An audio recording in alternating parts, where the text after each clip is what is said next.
Bom, sejam bem-vindos a mais um episódio do Badalando Podcast e vamos iniciar agora uma série muito importante que muito nos orgulha de estar fazendo esse trabalho que a gente sabe que é um trabalho que pode reverter um impacto positivo muito grande na nossa comunidade cultural da cidade de Aracaju. Como vocês sabem, né, aqui no nosso podcast a gente traz as grandes histórias de sergipanos e sergipanas que fazem acontecer e às vezes a gente não tem nem noção do que eles estão fazendo, né, da grandiosidade dos trabalhos deles, mas a gente também fala sobre cultura, sobre arte, sobre música, enfim, sobre todo esse conteúdo que circula, né, aqui a Badalando.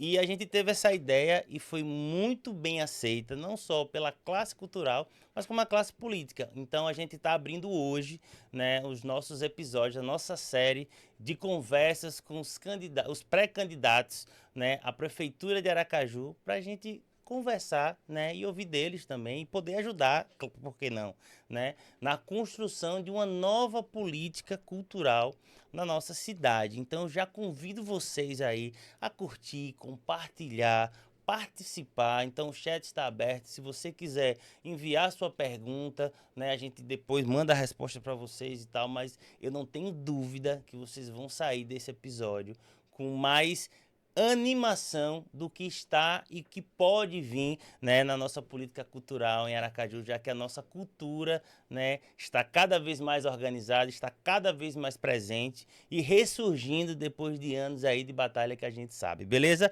Bom, para começar essa série, a nossa convidada, ela é pré-candidata pelo partido PSOL, né? Ela é natural de Capela, mas já está em Aracaju há bastante tempo, caminhando em diversos bairros aqui de Aracaju.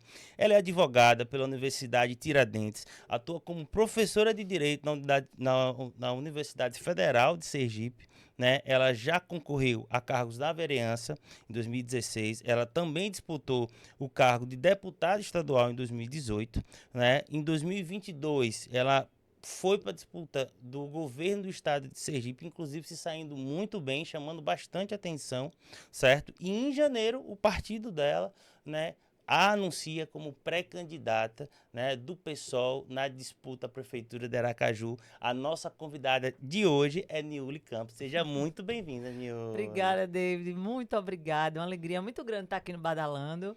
Esse podcast que já é sucesso. Aqui tudo é sucesso, né? Além de ser bem bonito o lugar. Mas agradecer a oportunidade de estar dialogando sobre um tema tão importante para a vida da gente, que é o fazer cultural do nosso povo. Com certeza, ó, pega aqui na minha mão. Eu sempre gosto, com todos os meus Juqueira. convidados, pegar na mão pra Que gente massa. transmitir uma energia boa, Sim. certo? Como eu falei pra você nos bastidores, aqui não é um repórter, não é uma sabatina, não é nada. É uma conversa de um setor com uma pessoa que tem um projeto político para nossa cidade e que pode realmente ajudar a gente, né? Todo um setor aí abrangente, a gente vai conversar aqui um pouco, mas quero que você se sinta à vontade e a gente quer primeiro conhecer um pouco da sua história. Massa. E aí eu queria que você, né, fiz essa breve apresentação. Eu não sou tão apresentador assim, mas a gente fez um deverzinho aqui de casa. Fez. Espero que tenha Tudo certinho. honrado aí. Muito. E queria que você explicasse pra gente primeiro como é que a Niuly chega na vida pública, né? É uma coisa que eu sempre falo aqui com meus convidados. Quando a gente vê aquele profissional, aquele projeto já dando certo, né? A gente acha que, não, chegou pronto, É foi tudo, verdade. né? Ela é bem conhecida porque ela é filha de alguém, Sim. ou ela teve alguma mamatinha e tal, não sei o quê. Não, a gente tem uma trajetória. Eu queria que você começasse explicando pra gente como é que a Niuly Campos chega à vida Sim. pública. Massa. Primeiro, obrigada pela acolhida. Adorei pegar na mão. Eu gosto de pegar nas pessoas. Eu gosto também. Eu acho que é fundamental a gente começar pensando aí, sabe, David? Porque, de fato, eu acho que esses espaços, principalmente um espaço da disputa pública, ele não foi pensado para gente como eu. E não foi pensado para a maioria, talvez, das pessoas que estejam nos ouvindo, nos assistindo. Porque, de fato, eu não sou filha, parente de nenhum político tradicional. Eu não cresci nesse meio. Não sou filha de uma família abastada. Eu sou uma jovem mulher, hoje professora e advogada, também mãe de um menino lindo de 4 anos, João Davi, e de uma menininha de 1 ano, Elis. por conta de Elis Regina. Aí, já gostei que Gostou, a né? música tá aí A no música tá sangue. aqui. E companheira de Tiago Ruas, que é Grande também cantor, artista. artista, músico, intérprete também. E eu nasci em Capela, no interior, como você disse. Sou neta de Dona Didica do Doce, filha da professora Isabel Cristine de Marco, tenho 2 irmãos. Mas quando eu cheguei em Aracaju, eu cheguei com 14 anos para estudar. A gente sai do interior, né, e vem tentar uma vida melhor na capital. Eu sou fruto desse processo. E quando eu cheguei aqui, que estive no ensino médio, depois na universidade, foi que eu entendi a importância da luta coletiva. Eu entendi que não dava para caminhar só olhando para o meu próprio umbigo, porque a gente tem muito nessa sociedade essa compreensão de que a gente tem que vencer na vida, e isso está muito associado a um sucesso econômico, mas a gente esquece que a maioria do povo não tem acesso à maioria dos bens, inclusive bens culturais. Então, na universidade, eu me entendi como essa pessoa que está também para servir à sociedade. Então, eu fui a primeira mulher presidente do Diretório Central dos Estudantes, na UNIT, representava a luta estudantil, fui representante da União Nacional dos Estudantes aqui em Sergipe, fui filiada a outro partido político em específico, o PSB. Lá eu estive na presidência da Fundação João Mangabeira, é uma fundação que atuava em formação política. Então, eu estive também nos setores da Nacional do partido. Depois comecei a disputar eleições. Em 2016, eu disputei para a vereança aqui em Aracaju. Em 2018, para deputado estadual. E vim num crescente eleitoral. Quando me filiei ao PSOL, que foi o partido que eu me identifiquei, de fato, acho que o PSOL é o partido que mais cresce no Brasil, não é à toa. Um partido que está antenado com as lutas políticas do nosso tempo. E encontrei no PSOL um lugar em que eu identifico as pautas que defendam, né? Uma luta antifascista, antirracista, anti-LGBTfóbica, uma luta do espaço de protagonismo da mulher e da mulher negra.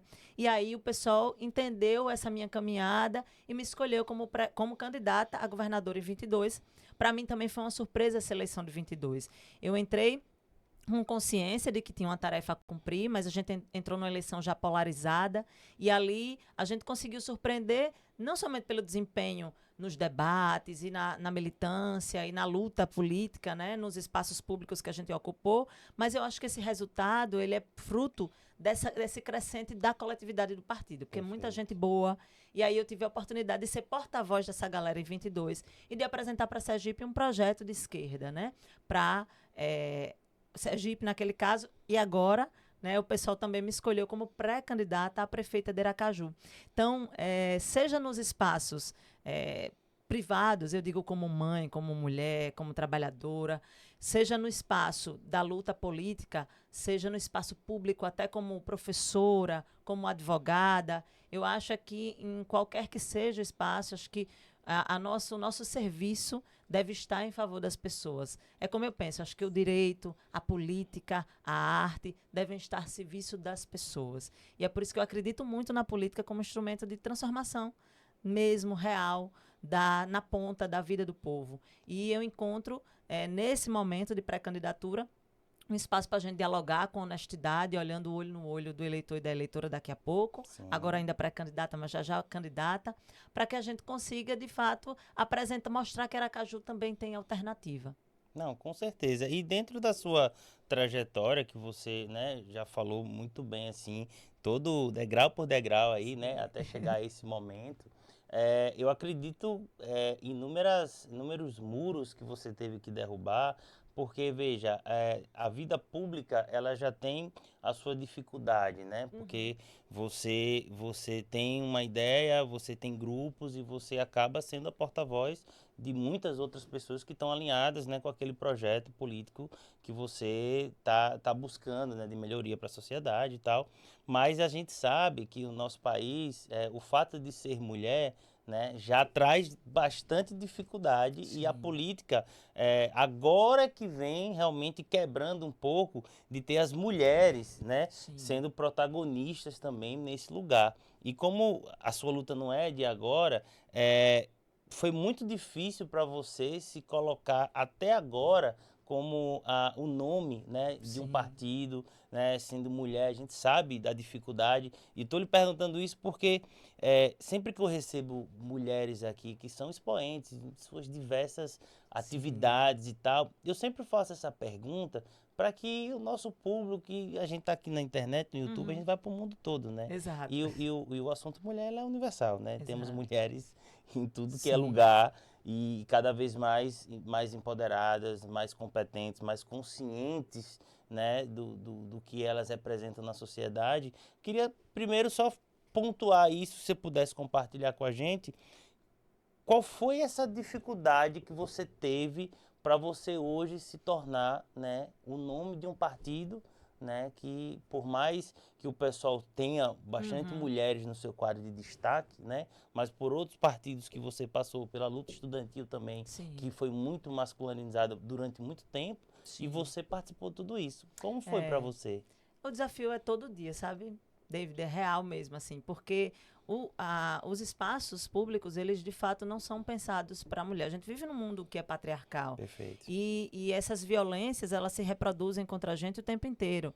Basta a gente observar que mesmo parlamentares já eleitas, mesmo pessoas que conseguem chegar a galgar determinados espaços, passam por muitas violências. São ali ameaçadas com violência política, né? São o tempo inteiro questionadas. Por vezes, na eleição passada, eu fui limitada ou invisibilizada em alguns espaços, não me deixaram participar de alguns debates. Então, tinha toda uma... E eu precisava vir a público e dizer, olha, eu preciso estar nesse espaço, esse espaço é legítimo, é de direito. E a gente está aqui... não porque a gente quer tomar o lugar de ninguém. A gente está porque nós somos maioria da população, somos maioria do eleitorado, somos maioria nas universidades. E esse olhar também desse lugar da mulher é importante que esteja na gestão pública, Sim. como é importante que esteja nas mais diversas profissões, como é importante que esteja para além dos espaços privados que já foram reservados para nós, né? E aí também é um desafio de a gente repensar essa lógica de divisão de trabalho dentro dos espaços privados. A pandemia mostrou muito isso para a gente, sabe? Muito. A gente viu que o cuidado, David, é uma dimensão da vida humana. Quando a gente estava todo mundo trancafiado, a gente podia pensar, e agora? Quem é que lava minha roupa? Quem faz minha comida? Quem forra minha cama? Quem organiza a vida para que eu possa ir lá vencer como um executivo, por exemplo? Então, a vida... Quem cuida dos meus filhos?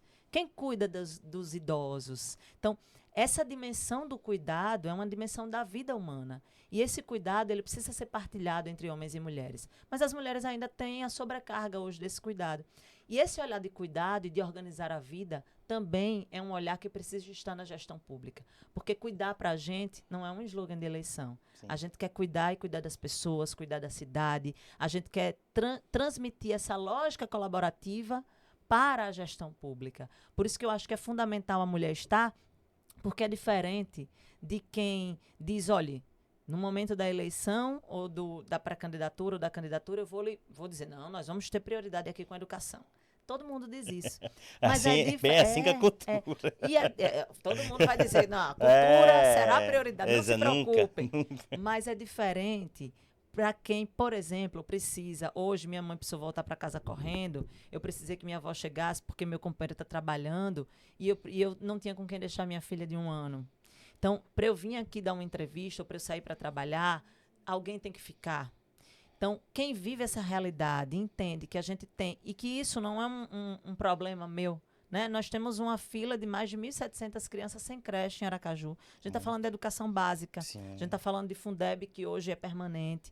E que são dados oficiais. Você avalia aquilo que não é contabilizado. Então, é diferente esse olhar da mãe que chega num posto de saúde e não consegue ter seu filho atendido ou colocado numa UTI com problema respiratório. Isso é muito desesperador. Então, quem é trabalhador e trabalhadora, quem está no cotidiano da vida, talvez possa, talvez não, eu tenho convicção de que a gente pode levar esse olhar com mais respeito ao todo do povo para a gestão pública, para a gente saber onde investir o dinheiro de verdade. Sim. E esse olhar diferente da mulher. E quando a gente coloca essa prioridade de construção de política, bota a mulher na centralidade, não é que a gente está excluindo os homens, muito ao contrário.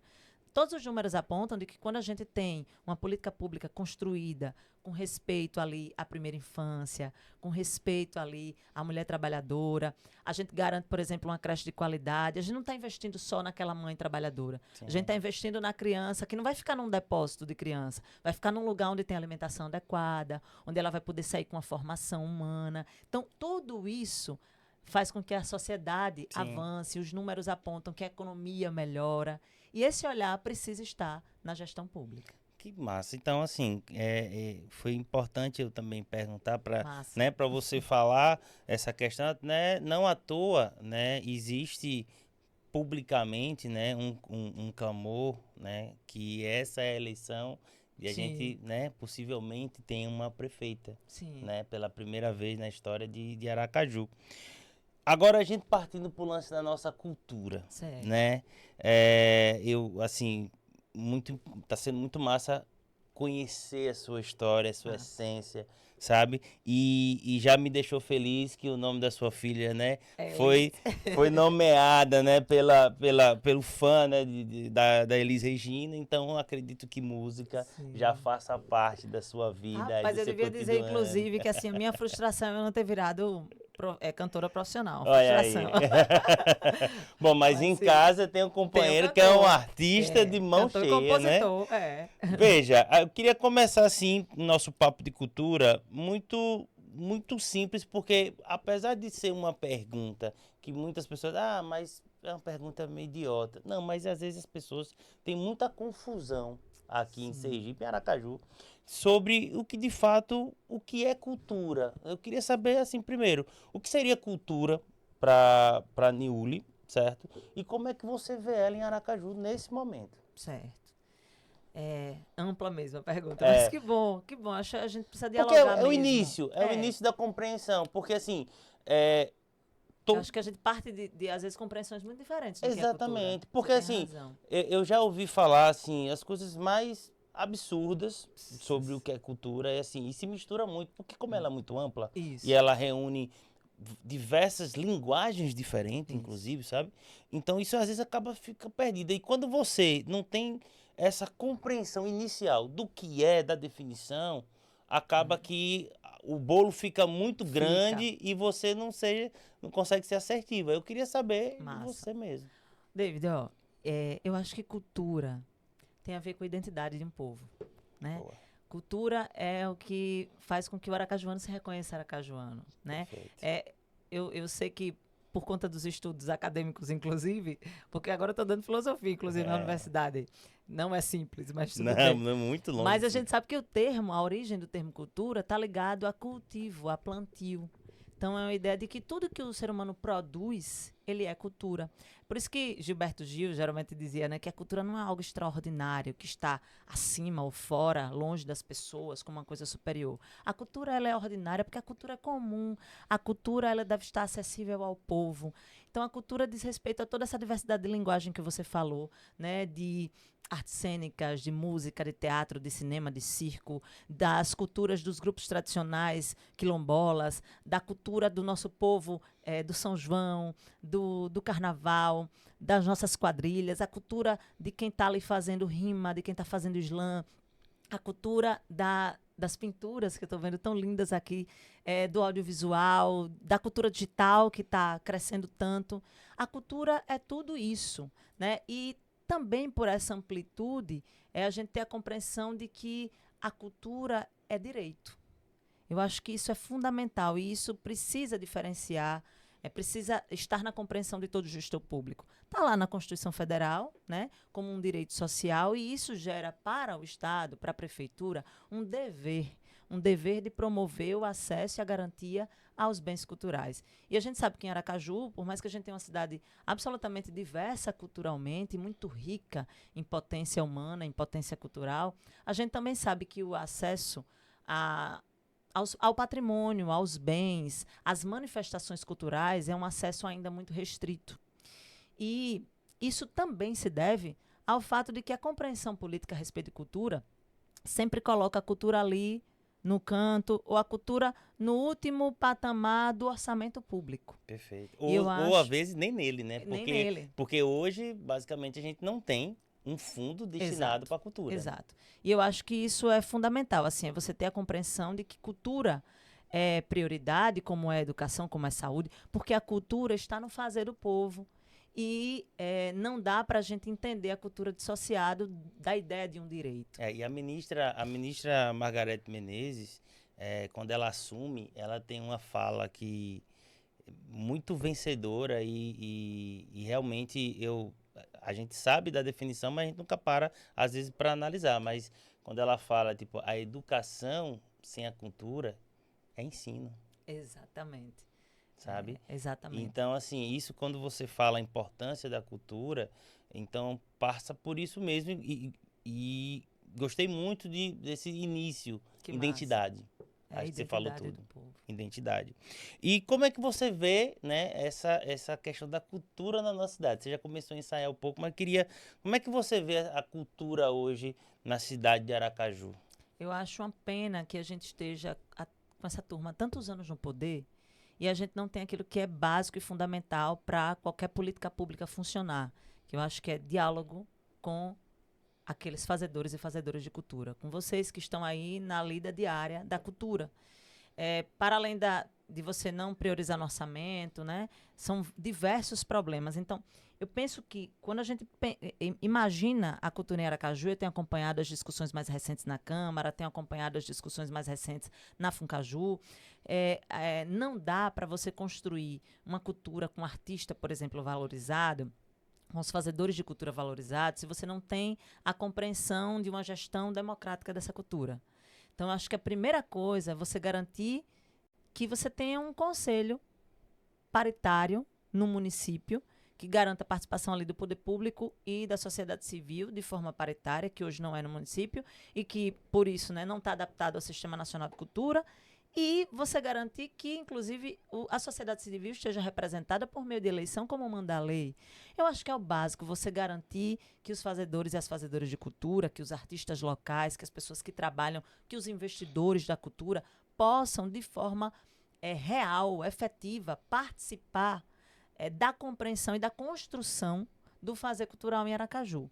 Porque, do jeito que está, a cultura ela fica reduzida a esses festivais episódicos que concentram ali, que são importantes. A gente não está dizendo que não é importante você ter um projeto verão, o Forró Caju, ou os festivais e as festas que são importantes demais. A gente sabe que movimenta a economia, a gente sabe que diz respeito à identidade do nosso povo também, mas é muito pouco para o que a gente precisa de democratização e de acesso permanente aos bens culturais. Então, acaba que sendo, não sei se concorda, mas acaba, como você falou, lembrado em momentos periódicos, né? Periódicos, isso é muito triste. Não se tem uma gestão fixa de cultura, né? Não é. E aí, assim, passando até alguns números, quando a gente passa a analisar. Primeiro, assim, até antes de falar dos números, por exemplo, a gente tem a Funcaju, né, como a gestora, né, dessa cultura na cidade de Aracaju. E aí uma coisa que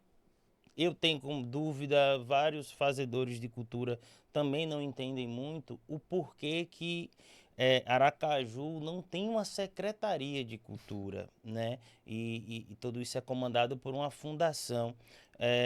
O que a Niuli pensa sobre isso? Se dentro da sua visão de uma nova Aracaju, né, você sendo eleita, como é que você pretende trabalhar essa gestão, assim? Porque ainda não, até hoje não ficou muito claro. Eu tenho 20 anos de badalando Sim. aqui e nunca consegui ter uma resposta coerente, de fato, por que a gente não tem uma secretaria se todas as outras políticas públicas, áreas, elas têm uma secretaria. Não faz o mesmo sentido que a gente não tenha uma secretaria. Eu acho fundamental a gente ter uma secretaria de cultura em Aracaju, porque embora a gente entenda a importância de uma fundação, é administração indireta, né? E ali a administração direta, um primeiro escalão, a importância de você gerir com mais autonomia, inclusive o orçamento, está ali na Secretaria de Cultura. E eu acho que quando a gente entende que esse setor é um setor prioritário, não somente para a cultura em si, mas como de forma integrada para desenvolver as outras áreas, né? A própria educação, né? Segurança pública. Quando você investe em cultura, é investimento mesmo. Você ocupa o espaço público de uma Sim. outra forma, isso reverbera em outras áreas. É você ter uma secretaria. Eu acho isso fundamental. E a gente precisa ter uma secretaria estruturada e a gente precisa ter uma fundação também que vai trabalhar na captação de recursos, eventualmente, mas que seja uma fundação que seja mais profissionalizada, em que haja mais autonomia dos seus funcionários, em que a presidência da fundação ou a secretaria, e sobretudo a secretaria, mas notadamente quem vai estar num diálogo mais direto com o setor cultural, possa ser alguém ligado à cultura e, para além disso, que tenha um mínimo de referência e que seja referendado, digamos assim, minimamente, pela classe artística. Porque quando a gente não tem isso, a gente não consegue manter minimamente um diálogo. E quando você não dialoga, você vai fazendo pela sua cabeça ou pela compreensão de que você é a autoridade, tem que ser como você decidir, e você deixa de atender às demandas de quem faz a cultura realmente. Então, eu acho que é fundamental a gente estruturar a Funcaju, profissionalizar e a gente garantir, para além disso, a existência da Secretaria de Cultura em Aracaju e garantir, a partir daí também, a captação dos recursos. E quando você falou de recurso, eu acho importante a gente dizer que a gente não teve ainda a aprovação do Fundo Municipal de Cultura, né? A toque de caixa chegou lá, a aprovação do Plano Municipal de Cultura, foi uma chegada, inclusive pensando no conselho, né, que foi anterior ao Plano Municipal. A gente está precisando regularizar tudo isso para ter acesso a esses instrumentos potentes de estruturação da política cultural, como a Lei Paulo Gustavo, a Aldir Blanc. E assim, às vezes a cidade, a política cultural municipal, ela está alinhada com o que está acontecendo no Brasil todo, porque o governo federal, esse novo governo, né, digamos assim, ressurgiu, né, com a cultura, né, recriando o MINC e tal, e trazendo investimentos a níveis federais que eu não me lembro, né, de um outro governo que fez um investimento tão forte como esse governo agora, com relação à parte cultural. Então veio Lei Aldir Blanc, que salvou o mercado, né, salvou o setor cultural na pandemia, fomos os primeiros a parar e os últimos a voltar.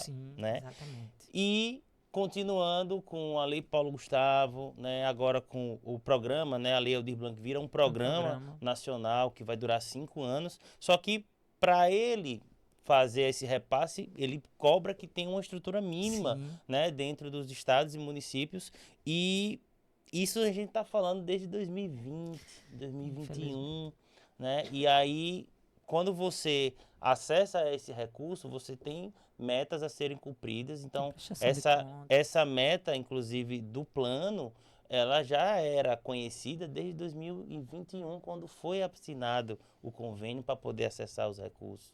E aí, como você falou recentemente, né, há poucas semanas aí, chega um plano na Câmara que, inclusive, o seu partido, né, com a professora Sônia Meire, foi que conseguiu fazer algumas emendas, né, para poder ser aprovado e não se perder esse recurso. Porque se não fosse aprovado, né, mesmo que na ausência, e assim, eu não sei se você acompanha muito bem assim, mas em alguns momentos eu vi até os parlamentares meio, como eu posso falar assim, encabulados até de votar daquela forma que foi.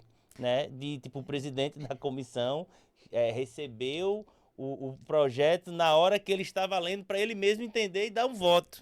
Lamentável. Assim, é a prova, sabe, David, cabal, em contexto, é a prova clara de que não é prioridade, não há nenhum interesse de construir política pública para a cultura de verdade, política pública permanente.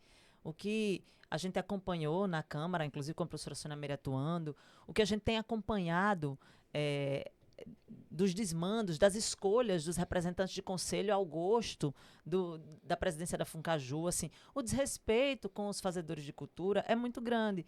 E a gente precisa agora correr atrás do prejuízo, porque embora tenha havido esse tempo inteiro, né, ninguém queria... é como se não existisse aí mais quase 4 bilhões da Lei Paulo Gustavo no país para ser distribuído e parece que ficou todo mundo sem interesse, porque não há interesse real no desenvolvimento da cultura. E agora, acho que a gente precisa mesmo correr atrás do prejuízo na perspectiva de aprovar o Fundo Municipal de Cultura, de adequar, porque todas essas verbas, como você mesmo bem explicou, elas precisam ser, o Plano Municipal de Cultura e o Plano Nacional de Cultura precisa acontecer de forma colaborativa com os outros entes federativos e o município é fundamental nesse processo. Aliás, é no município que a vida acontece. É no Exatamente. município que a gente faz mesmo cultura, né? Porque os outros entes federativos, eles não existem na forma real, né? Exatamente. A gente constrói. Então, é por isso que é fundamental a gente estruturar o plano municipal, embora ele tenha sido passado assim a toque de caixa, garantir a aprovação de um fundo municipal de cultura para Perfeito. estruturar política pública permanente. Porque é massa ter edital, é massa ter fomento, mas esse fomento é pontual e ele não garante a sobrevivência dos artistas, dos fazedores e das fazedoras de cultura. Digo isso porque tem um artista em casa. E eu sei o desafio que é você não conseguir, inclusive, se dedicar àquela sua compreensão do seu fazer artístico, porque você precisa estar ali buscando uma empregabilidade formal, porque você precisa estar buscando se dedicar parcialmente ali para colocar comida dentro de casa. Isso é muito complicado quando a gente tem tanto dinheiro em jogo que pode ser bem aproveitado e quando a gente tem a capacidade de estabelecer um fundo que garanta a aplicação de política pública continuada para os fazedores e as fazedoras de cultura. Que a gente tenha festivais, que a gente tenha editais, que a gente apoie as manifestações culturais que já existem ali nas comunidades, que a gente descentralize, isso é importante, sabe? Demais. A gente tem... Quem gere uma cidade precisa ter uma visão descentralizada de política cultural. Não dá para você ficar só naquele evento episódico, naquele lugar, às vezes afastado da própria população, às vezes elitizado, e não garante que você tenha um Aracaju que é tão diversa e que possa ter ali as manifestações culturais nos bairros, que a gente possa levar as disputas de rima, os slams, que a gente possa levar as manifestações das mais diversas religiões, a Marcha para Jesus, a Marcha para Oxalá, as religiões de matriz africana, que a gente garanta que as pessoas tenham acesso permanente para que a cultura seja uma fonte também de circulação, de renda, de produção, de fato cultural pujante no nosso povo. Porque a gente precisa, a gente merece e a gente tem caminho para fazer isso. O que falta mesmo é vontade política. E assim, e quando você fala tudo isso, né, o que falta é vontade política, tem uma coisa que a gente da cultura ouve sempre, é que nunca tem dinheiro para a cultura. Né? E aí eu pego dados, né, do orçamento, né, dos números de 2023, né, do ano 2023 na Funcaju, e aí a gente vê uma receita de 6 milhões, uma receita, né? Porém, um custo, um gasto, né, de 22 milhões. Nossa. Dentro da Funcaju, né? E aí, porque a receita é 6 milhões e porque 22 milhões é o que entrou lá, né? Porque como eles não existe um fundo, né? Toda vez que vai fazer alguma coisa, algum evento, tipo um Forró Caju da vida, é suplementado, né, pela administração direta. Isso. Né? E aí... E a dificuldade de transparência também é grande, né? Muito, para conseguir isso aqui me deu um trabalhinho. Imagina. E aí o que acontece? Você tem 22 milhões gastos em cultura no ano passado. Então não é falta de dinheiro. Não é. Né?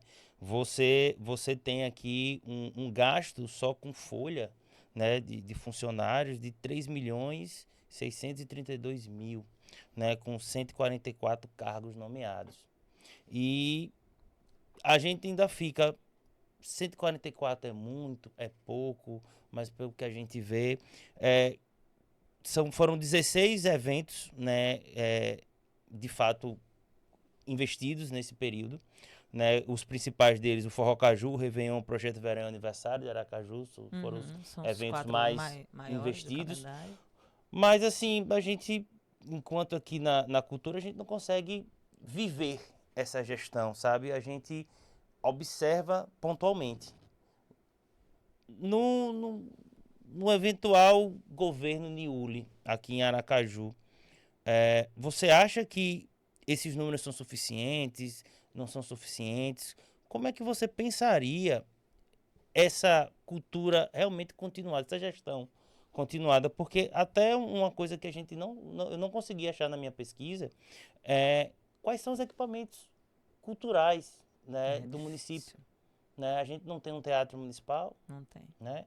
que inclusive já fica como uma provocação. Massa. A gente tem um prédio, né, da antiga prefeitura, onde era a sede da prefeitura ali na praça da... Que é lindo, né? Que é lindo, né? E está abandonado. E poderia ser o nosso teatro municipal, né? Para a gente, inclusive, trazer mais povoamento para o centro, né? O nosso centro comercial de Aracaju. Então, você está dentro ali da praça da nossa matriz e você tem aquele prédio totalmente abandonado, né? E a gente não tem um teatro municipal. Então, assim, queria entender um pouco com esses números que eu passei aqui rapidamente, que dá pra gente ter uma ideia do macro, né? Sim. O objetivo da gente também não é esmiuçar tanto, Sim. mas, assim, uma oportunidade, né? Dentro do nosso formato, que é um pouco mais leve, mais tempo e tal. O que que você poderia dizer que você pensa? 144 cargos, você acha que é suficiente para uma gestão dessa? É demais, é de menos? E essa questão desse recurso, é possível com esse recurso que já se tem, né, mesmo sem uma dotação, um fundo já realmente definido, né? Como é que você vê essa gestão cultural continuada, né, no futuro governo seu? Massa, David.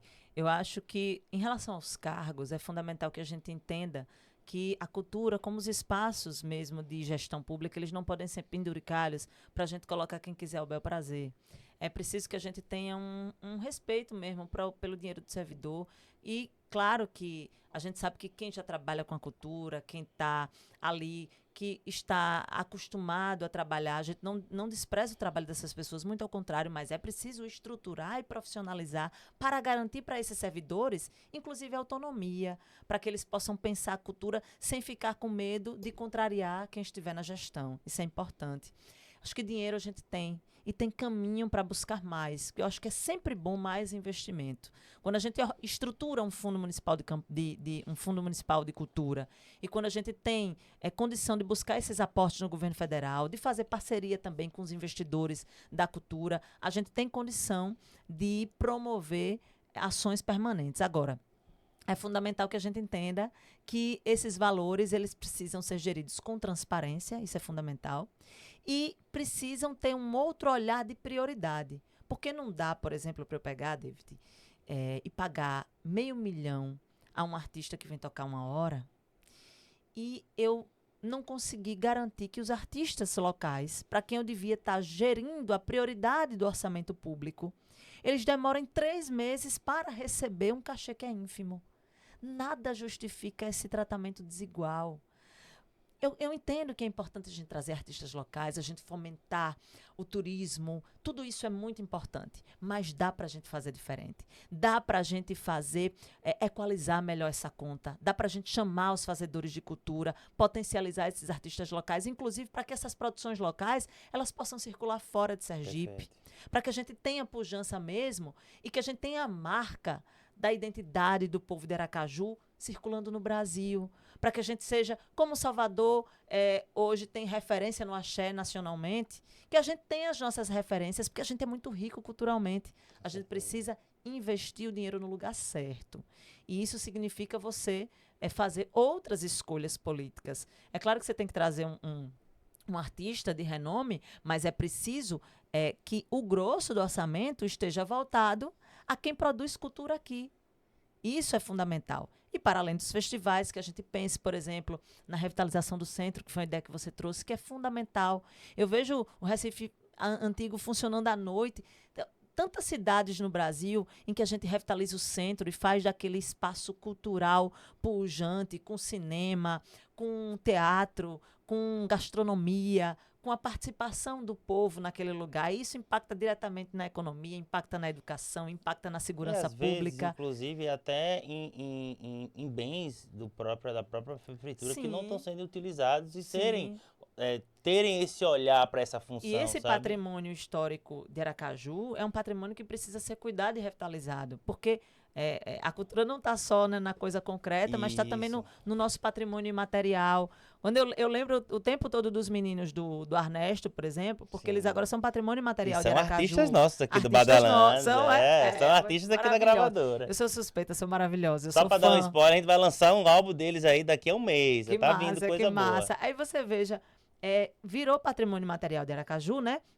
Porque é isso, porque nasce ali da vontade do povo e faz aquele carnaval maravilhoso para a gente. Mas a gestão precisa superar a ideia de investir e dar um dinheiro ali numa coisa que é espontânea. É muito importante a gente investir no que já tem, no que é espontâneo, no que o povo faz, mas é importante também uma visão de gestão que promova uma busca ativa dos fazedores e fazedoras de cultura. Sim. Porque, veja, David, tem gente que está nas comunidades produzindo cultura e que não tem acesso nem a programas de proteção e de promoção social, que não tem compreensão dos caminhos para a Lei Aldir Blanc, dos caminhos para a Lei Paulo Gustavo, que não sabe mexer com um edital, que não tem condição de ter acesso àquilo que lhe é de direito. Então, quando você tem uma gestão preocupada com promoção de cultura descentralizada, você vai em loco, você organiza a sua equipe para que a Secretaria de Cultura vá lá nas comunidades e promova a diversidade cultural daquele lugar e, de fato, Aracaju fique povoada, do centro ao Porto Dantas, a 13 de julho, né? A gente quer um Aracaju que seja para todo mundo. E nisso também, uma coisa que fica muito clara assim, na sua fala, e eu compartilho muito, que, por exemplo, existe uma discussão muito grande, né, quando se fala nesses eventos pontuais, nas contratações de artistas de fora. E assim, eu tive a oportunidade de receber o Luciano Correia aqui, que hoje é o presidente da Funcaju, e a gente falou um pouco sobre isso de uma maneira super leve, né, muito respeitosa, mas assim, sem deixar de dar o nosso recado. Sim. Porque, veja, não há problema, por exemplo, quando você traz o Zé Vaqueiro, se eu não me engano, que foi o maior cachê, eu acho, que do Forró Caju, acho que foi ele. Mas assim, você trazer um grande nome desse, e sei lá, você pagar 500 mil, mais ou menos, como você falou, não é o problema, não tá no 500 mil, o problema não é Zé Vaqueiro ou qualquer outro artista ganhar 500 mil e o artista daqui não ganhar o 500 mil, né? Porque aí você tem uma questão de trajetória, Sim, uma claro. questão de mercado que a gente não pode comparar dessa forma. Mas a gente pode entender que não, às vezes não é necessário, né, você trazer tantos nomes assim dentro do que você quer promover. Porque às vezes, por exemplo, eu já vi muito debate, sabe, Nilly? De tipo assim, não, porque não deveria ter trazido Wesley Safadão, Sim. porque não precisava. Mas veja, se a gente for pensar na questão do acesso, Sim. certo?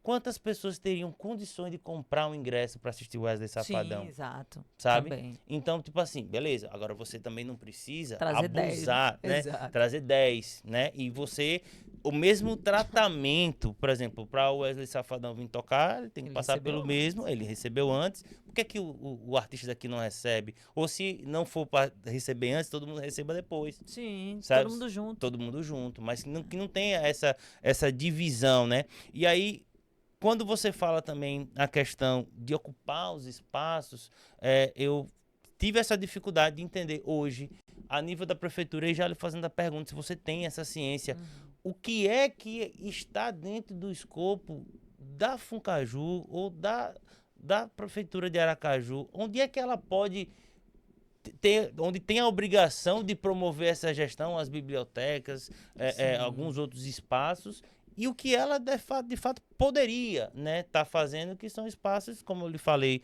que uma ideia que se eu puder levar, Já tá acho, anotada aqui. vou passar para todo mundo, que poxa, a gente tem um prédio lá onde era a antiga prefeitura, teatro. pode ser um teatro municipal, né? Quando a gente partir para as perguntas que a gente pediu, a ajuda ao nosso time, nosso setor cultural, que fizesse também pergunta, porque hoje eu me vejo muito mais no porta-voz de toda uma categoria. Sim. E tem uma pergunta sobre a questão das artes cênicas, basicamente nisso. Que espaços a gente vai ter, né? Que daqui a pouco eu vou passar para você.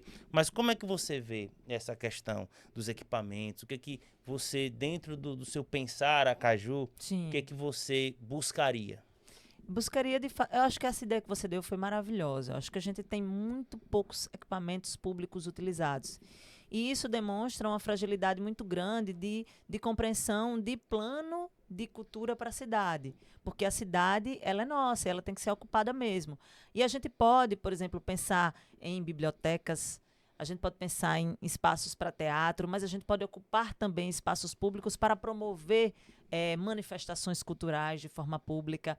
A gente pode pensar em galerias, né? Eu sei que tem ali na frente da Câmara Municipal, Álvaro Santos, mas a gente tentar democratizar esses espaços culturais para que a gente consiga, de fato, levar ao máximo, garantir que esse acesso chegue para todo mundo. Eu acho que isso é fundamental, né? Eu acho que o nosso programa, ele tem... eu até recebi aqui uma pergunta quando disseram assim, olha, qual a ideia de plano fixo, por exemplo, que vocês têm para a cultura? E eu acho engraçado essa ideia de fixo, porque eu acho que o plano ele tem que ser permanente, mas eu acho que ele não tem nada de fixo, sabe? Sim. Eu acho que a cultura ela é viva. E essa é a ideia de a gente garantir que o plano e o programa de governo do PSOL está sendo construído assim e ele esteja sempre aberto para ser um plano movimento. Na medida em que a cultura é viva, algumas atividades que eventualmente poderiam até parecer que nem dariam certo, como o Arnesto começou, sim, e que depois acabam se consolidando no calendário daquele povo, porque reflete, né, o fazer cultural daquelas pessoas. E eu acho que a gente precisa estruturar os nossos espaços públicos, sejam bibliotecas, espaços de cultura, de dança, de arte, sejam teatros, e a gente precisa também ocupar, além dos espaços públicos, a gente pensar nas escolas. Eu acho que é fundamental, sabe? Isso. Porque, inclusive, o Fundeb agora é permanente e cultura e educação estão umbilicalmente ligadas. A gente precisa até fazer o básico. Eu digo, não dá para inventar roda. Agora, até a legislação que garante você ensinar a cultura afro-brasileira nas escolas ainda não tem sido cumprida na grade curricular. Participei de uma audiência pública há muito pouco tempo e isso é muito grave, porque a gente lutou muito para que uma legislação fosse aprovada, já tem mais de 10 anos, e a gente precisa lutar pela implementação desse fazer, dessa compreensão de cultura dentro das escolas. Eu acho que se a gente tiver programas que são relativamente simples, mas que são permanentes, de fomento cultural dentro das escolas, inclusive contratando fazedores e fazedoras de cultura para orientar esses planos de desenvolvimento cultural, para a gente fazer questões que tenham tanto impacto, por exemplo, quanto tem um Jogos da Primavera. Sim. Nessa mesma dimensão ou até mais. Para a cultura, a gente constrói essa escola que está todo mundo esperando que aconteça, que é uma escola que no contraturno não vai colocar o menino ali para fazer a mesma coisa que ele fez de manhã. Sim. Essa escola integral que de tarde vai entregar cultura, que vai entregar esporte, lazer, que vai trazer a comunidade dentro... E que desenvolve o cidadão, e que desenvolve, né? Porque é comunidade dentro da escola na comunidade, é a ideia de uma escola aberta, de um espaço de participação e desenvolvimento social, e que só se dá por meio da arte. E como a prefeitura, ela tem na obrigação dela com a educação, né, a priori, sim, o ensino básico, sim, né, então as escolas realmente elas podem ser esse palco, porque veja, se no ensino básico, que é na primeira formação que a gente está mostrando qual é a identidade, sim, na nossa identidade cultural, então a gente consegue enraizar isso. Consegue. Né? Porque muitas das vezes quando aqueles discursos, porque tem que valorizar o artista, os fazedores, mas muitas das vezes é uma coisa que até combato muito aqui na gravadora. Eu não acho que o aracajuano, o sergipano, em sua essência, ele não valoriza os seus artistas. Sim, eu também não acho, os seus fazedores de cultura. Eu acho que eles não conhecem. Exato. Eu acho que eles não têm o acesso devido, porque, veja, aqui na gravadora, a gente tem, sei lá, 70 artistas que a gente trabalha aqui com a gente. Eu tenho desde do arrocha até o hard rock. Massa. Porque o nosso compromisso é ajudar todo e qualquer artista sergipano, e eu só trabalho hoje com artistas sergipanos que querem realmente viver da sua arte, né? E aí é onde a gente vai também numa discussão que, tipo, hoje dá para se viver da arte, de se viver da música, né? A Badalando é a primeira gravadora aqui do estado.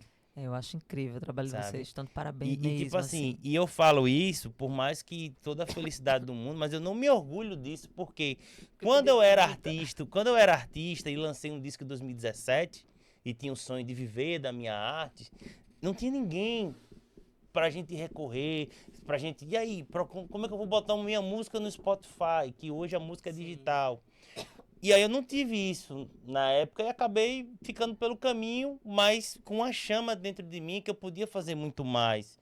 E é o que a gente está fazendo aqui. Então, quando você fala que até o seu exemplo de casa, do seu companheiro enquanto artista, ele precisa ter um outro trabalho, porque ele não consegue, de repente, ter essa estrutura para viver da própria arte, eu acho que a gestão pública não pode se conformar com isso. Sim, também acho. Por que que acontece? Hoje, e assim, a gente tem uma briga muito grande sobre direito autoral aqui, né? E assim, graças a Deus agradeci, porque a gente tem que ser justo, né? Às Sim, vezes. Quando claro. eu recebi o presidente da Funcaju, eu presenteei ele com um livro sobre direito autoral, que inclusive, bom. para, inclusive, parabenizar, porque a prefeitura de Aracaju é, se eu não me engano, a única, ou com mais 2 prefeituras, que tem o seu ECAD em dia. Que massa. Né? Que Coisa bom. que, por exemplo, o governo do estado é o maior devedor do ECAD na história. Que pena. Né? Se fala de País do Forró, se fala em 60 dias de forró, mas nenhum real para os compositores. Isso né? é muito grave, né? E aí o que acontece? A política cultural, ela, além de levar a cultura para o povo, ela pode ser encarada também como parte da sociedade, geração de emprego, Sim. na parte da educação que você falou. Então, por exemplo, a gente ter a escola como um grande palco também para a gente já mostrar desde cedo. Eu me lembro, eu estudei na escola municipal, acho que o Manuel Luiz, Certo. ali aqui perto, na Suíça, a gente tá Na aqui no Suíça. Pereira Lobo e tal. E lá tinha Sociedade e Cultura, que era cultura Sim, sergipana. cultura sergipana, é Eu verdade, peguei essa Sociedade da matéria Cultura. e hoje a gente não vê mais. Não tem mais, Né? E aí, junto com o ensino de se falar da cultura, utilizar esse palco, ter essa questão e ter essa formação. Porque, por exemplo, a gestão pública fala, ah, não, mas os artistas não sabem, mas não sabem porque não foram ensinados. E a gente precisa também disso, de capacitação de quem é artista, de quem está construindo cultura. Porque se você não capacita, de fato a pessoa não vai ter condição de chegar. Então tem que promover curso, tem que promover capacitação continuada, tem que entender como um sistema. Como agora nós temos finalmente a Lei do Sistema Nacional de Cultura, se a gente não a gente se entendendo como sistema, certamente a gente consegue investir com prioridade, né? A prioridade que a cultura merece. Eu acho que você tem toda a razão, assim. E eu agradeço também pelo papo, porque eu tô só ouvindo Começa, aqui, né? Começa. E é esse o nosso de todo mundo. E esse é o né? nosso Muito objetivo, bom, sabe, muito Niuli? bom. Eu quero levar para todos isso aqui sem nenhum julgamento Sim. político partidário, porque eu acho que a gente está falando por um setor. Né? E eu sempre falo assim nas discussões, eu nunca vou discutir cultura com o amor ou a preferência de visão X e visão Y. Sim. Eu sou um fazedor de cultura, eu vivo especificamente da cultura, né, das suas mais diversas. Então a gente aqui é audiovisual, é música, é direito autoral, é eventos, a gente vive na economia criativa por um todo, né? E a gente sabe que é possível, só que a gente sabe também que do desafio e da busca que foi. Então, por exemplo, para eu abrir uma gravadora, eu não tive essa informação aqui. Sim. Eu tive que sair, né? E quantas outras pessoas não saíram e não voltaram, e essa informação foi com os sergipanos. Eu sempre falo isso. A gente perde muitas cabeças brilhantes. Muitas, entendeu? Então, assim, é importante que a gestão pública tenha esse olhar do mesmo jeito que chega no turismo e os olhos brilham, não, porque a gente vai investir no turismo, porque é a indústria que não polui e tal, mas a cultura é a mesma coisa. Sim. Entendeu? E outra coisa, quem investe no turismo, as pessoas que vêm pro turismo, ele não vem para ver, não, ele não vai vir aqui em Aracaju e dizer, como Aracaju é bonito porque não tem nenhum buraco, ou porque a orla é bonita. Ele quer saber o que o aracajuano tem de diferente, qual é a cultura. Ele não quer saber se a rodovia tá legal, se o hospital tá legal, não, ele quer ver aquilo que ele não vê no lugar dele. Exatamente. Que é a cultura daquele lugar. Ele quer beber da nossa identidade, exatamente. Entendeu? Isso. Então ter esse olhar.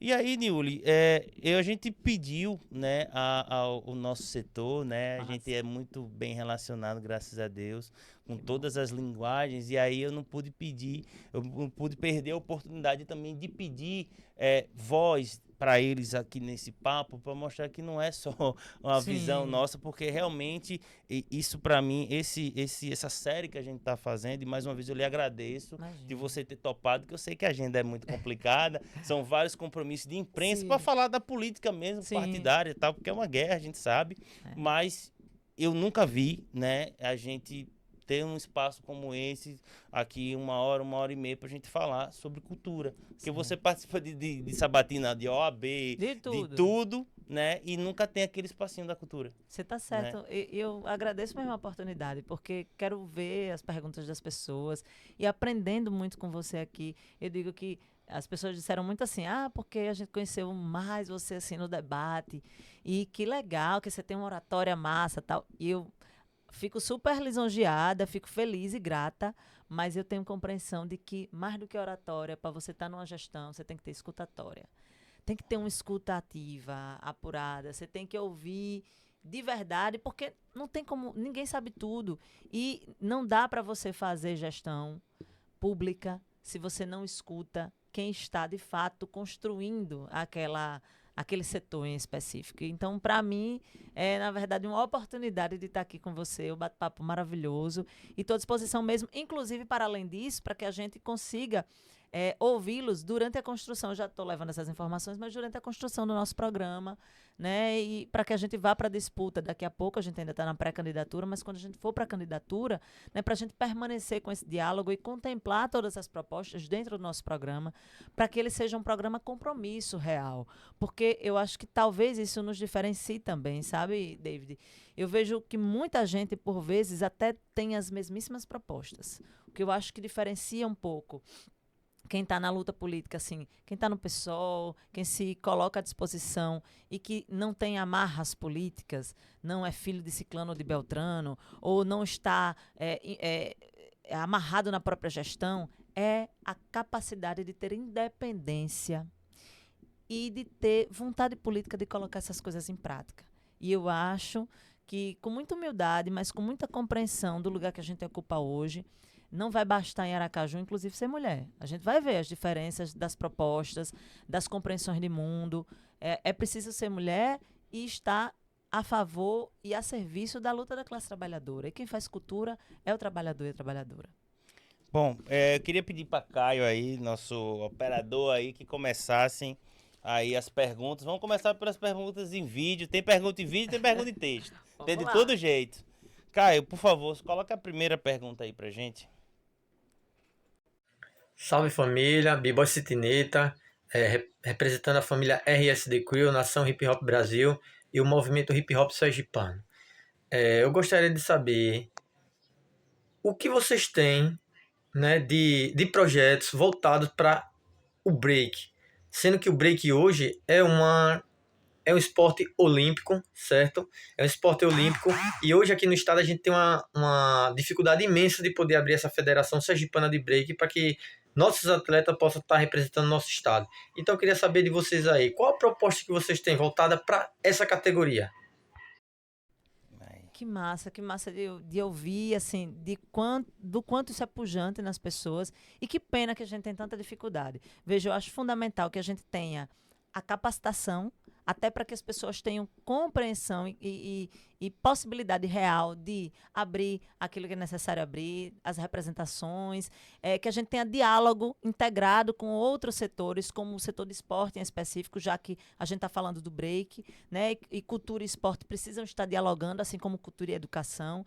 E eu acho fundamental que a gente fomente de forma permanente essas manifestações culturais que estão para além daquilo que o senso comum entende como cultura, né? Que são as manifestações culturais produzidas dentro das comunidades. Não, tranquilo.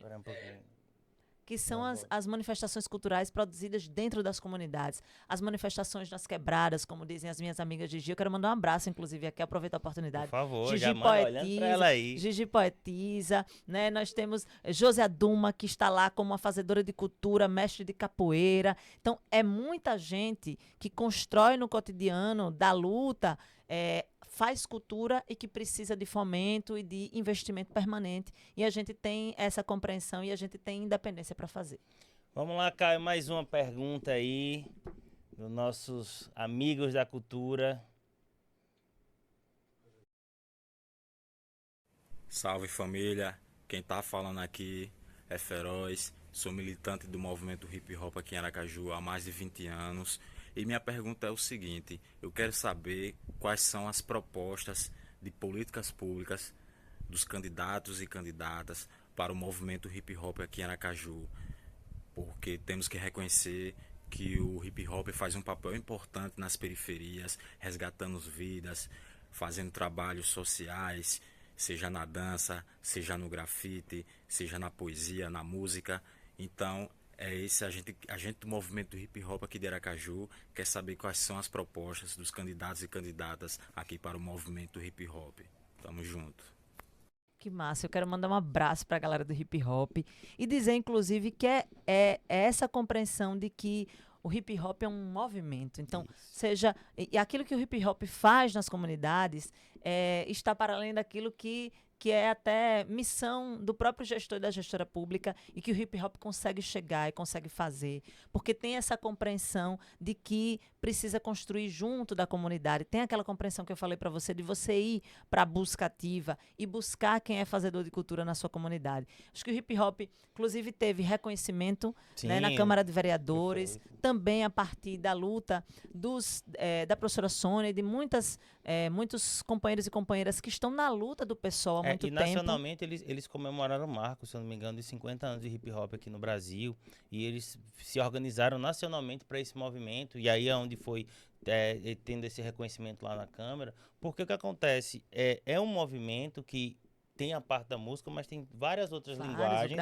e faz uma função, como ele falou, um movimento social mesmo, de tipo, às vezes transformar aquilo que às vezes nem a gestão pública consegue transformar dentro daquelas, né, dentro daquelas localidades, né, dentro da periferia em si, e mostra que, na verdade, não é o julgamento. Eu acho que às vezes a gente enfraquece o debate de cultura quando a gente vai para a visão elitista da coisa, né? Aquilo é cultura, aquilo não é, não. Tudo é cultura, porque tudo faz parte da construção da nossa sociedade, né? Não é só o MPB, não é só a música que vai tocar na praia. Sim. Sabe? Então, esse olhar, então por isso que a gente fez questão de convocar nossa diversidade para que pudesse mostrar, dar voz a essa galera, para vocês pré-candidatos entenderem que é muito mais amplo, sim, sabe? É amplo e eu acho que é uma responsabilidade social muito grande, né?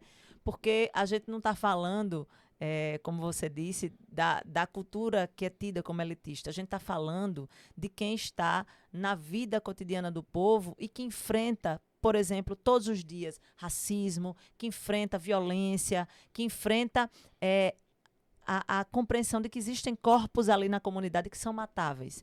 E contra isso, a gente luta com muita força e luta a partir da arte. Arte, como ele disse, salva mesmo, salva real, né? Salva de você fazer um corre com seu amigo, salva de você ter compreensão, ter formação intelectual de essa arte, de o hip hop ser a sua ligação entre a sua vida real e a sua consciência de classe. E a arte é quem faz isso. E aí, inclusive, até o investimento, né, nesse tipo de linguagem do hip hop nas periferias, o impacto positivo em outras partes, como na segurança pública, como na saúde, como na educação, de você, através de ações culturais nas periferias, você realmente melhorar a qualidade de vida no geral. Você, quando investe na cultura, quando investe em educação, você efetivamente, e aí não é gasto, é investimento mesmo, porque você impacta diretamente a qualidade de vida daquelas pessoas. A gente tem absoluta compreensão disso. E é por isso que é tão triste saber que se os números apontam, se a ciência mostra, se a gente já sabe, se os movimentos estão na rua protagonizando isso, por que é que não tem um investimento permanente? Exatamente. É por isso que só falta mesmo vontade política. Por isso que a gente bate nessa tecla, porque, por vezes, as pessoas, inclusive, que estão numa situação de maior vulnerabilidade social, nesse momento de eleição, você vai ver correr um monte de político lá para dar aquela ajuda pontual, tentando comprar a consciência do eleitor. E isso é muito triste. essa galera que está na luta, que está no hip hop, que é um movimento, que tem compreensão e tem consciência, é uma galera que está para conscientizar, inclusive, a população mais vulnerabilizada, que não vai vender seu voto, que vai se organizar politicamente para sair dessa condição e para ter garantia do mínimo. A gente só quer dignidade para as pessoas. Então, quando a gente coloca um plano permanente de desenvolvimento cultural, ele passa necessariamente pelo investimento nesse tipo de manifestação cultural. É investimento em loco, investimento que vai atrás e faz com que Aracaju, nos seus mais diversos bairros, nas suas mais diversas comunidades, possa ter manifestação cultural com apoio do município, possa ter manifestação cultural com política pública permanente do município. Eu digo isso porque eu lembro de algumas manifestações. Semana passada a gente saiu com um cardzinho do Divertidamente, que eu não fui assistir ainda, estou arrasada. Mas a gente dizia nostalgia. A gente tem nostalgia em Aracaju de quê? Aí no cardzinho saiu. Tem nostalgia de quando acontecia, por exemplo, lá na Orla de Atalaia, acontecia um movimento cultural. E depois acabou sendo excluído dali. As pessoas, a gente não sabe exatamente como foi que se deu o processo do som de calçada, que é um movimento que era muito pujante ali na orla, mas que agora está na pista, está com menos força, não está com investimento, a galera lutando para manter. Foi marginalizado, né? Por quê? Porque em regiões que são mais elitizadas, as pessoas não aceitam a presença da movimentação cultural, que é da diversidade da sociedade. E coincidência ou não, isso só se deu depois que a orla ficou de responsabilidade da prefeitura. Que pena. Eu não sabia disso. Que pena ouvir isso. Aí você veja, um som de calçada na orla, as manifestações culturais, a própria Rua do Turista, a própria ideia de você ter espaços públicos que sejam de fato ocupados por poesia, por slam, por hip hop, por skate, por produção de cultura viva. Isso, de fato, impacta positivamente até nesses espaços que, em tese, são mais elitizados, né? Mas essa visão de que esse espaço não é para você é uma visão que tem que acabar em Aracaju. Porque Aracaju precisa garantir direito à cidade para todo mundo. Não importa onde você mora, você tem que ter direito à cidade, condição de se deslocar, um transporte público de qualidade, condição de curtir com seus amigos, né? Em partilhar dessa vivência, dessa cidade que é tão bonita, que tem, né? Que é fisicamente tão bonita, que tem tanto potencial cultural, mas que a gente precisa ter desenvolvimento de política pública permanente para garantia de investimento nessa diverso. Eu quero mais uma pergunta aí, porque está bem diverso. Eu gostei. Bora lá. Já agradecer já a todo mundo que mandou pergunta aí. Olá pessoal, Écio Grilo aqui na fala, artista visual aqui de Sergipe. Estou falando no momento aqui de Aracaju e estou passando para poder fazer algumas perguntinhas aí a pedido do nosso amigo David da Badalando. Eu tenho um interesse em saber dos senhores e das senhoras de que forma vocês pensam em estruturar, né, o Conselho Municipal de Cultura aqui em Aracaju. Como é que vocês pensam em organizar as demandas dos artistas visuais aqui de Aracaju? Porque a gente só tem uma galeria que é Álvaro Santos, então como é que vocês pensam em ampliar esses espaços para que possam receber futuras exposições dos artistas e das artistas, né, aqui da capital? Como é que vocês pensam as políticas públicas para as minorias terem acesso a esses espaços, né? Como os grupos que até então sempre foram mantidos de fora desses espaços que são para pessoas privilegiadas, né? Então, como é que vocês pensam em democratizar esse acesso para jovens pretos, pretas, periféricas poderem ter acesso a essas galerias? E de que forma vocês pensam também em deixar mais democrático o acesso a essas exposições para que as pessoas tenham também, né, conhecimento do que é produzido nas artes visuais aqui da capital e dos interiores também, né, para receber essas demandas também dos interiores. Como é que vocês pensam também na remuneração desses profissionais da arte, da cultura? Porque até então a cultura ela é tida como algo pormenor, que é feita por amor, e não somente de amor, né, vive o artista, ele precisa receber por sua produção, um trabalho como qualquer outro. Então, quais são as políticas públicas que vocês pensam aí em criar para que esses fazedores, essas fazedoras de cultura possam receber, né, proporcionalmente ao trabalho que eles exercem na cidade? Outra coisa é como é que vocês pensam aí, né, em selecionar esses profissionais para atuarem no setor das artes visuais. Se a gente tem a Funcaju, como é que esses trabalhadores da Funcaju serão selecionados? Porque a gente tem uma problemática muito grande com gestores de cultura por não serem da área e essas pessoas não terem um pouco de entendimento sobre o que precisa ser feito para as demandas, né? E aí a gente tem sempre que criar um embate. Então, como é que vocês pensam em colocar pessoas nesses cargos? Será através de concurso público ou se for um processo seletivo? Como é que vocês pensam em organizar isso? É isso, pessoal. Obrigado. E vou estar aguardando aqui ansioso pelas respostas. Obrigado mais uma vez.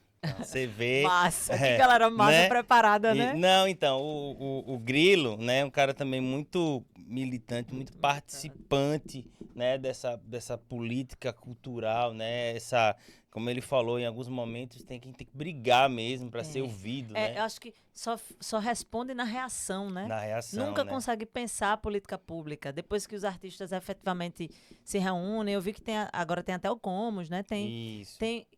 Que conseguem, de fato, cobrar diante dessas coisas que são gritantes, né? É que o município reage e às vezes nem reage como a gente espera que reaja, Eu né? fiz questão, fez diversas perguntas, né? Mas dentro de um contexto das artes visuais, eu fiz questão de deixar mesmo porque eu acho que enriquece, né, o nosso plano e, querendo ou não, é da voz, sabe? Sim.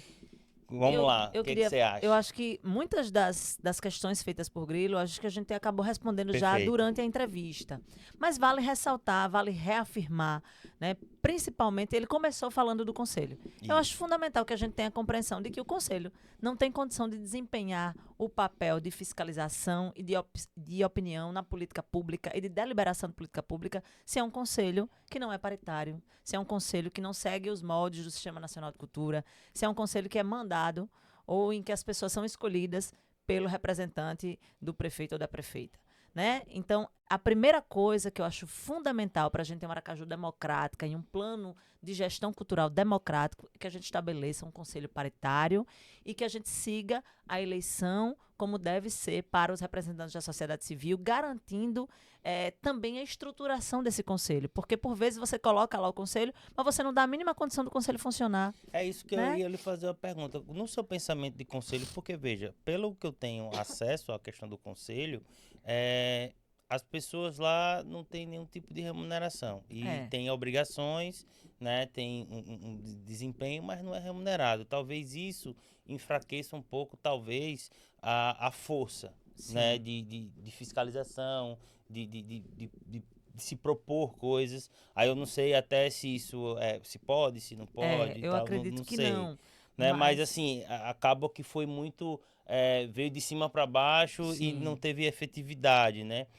Outra coisa também que ele falou é sobre a questão dessa arte visual, que às vezes também existe até uma lei municipal, se mal me engano, que obriga empreendimentos, né, com prédios e tal, de ter pelo menos uma obra de arte do artista local. Do artista local nas suas áreas comuns, né?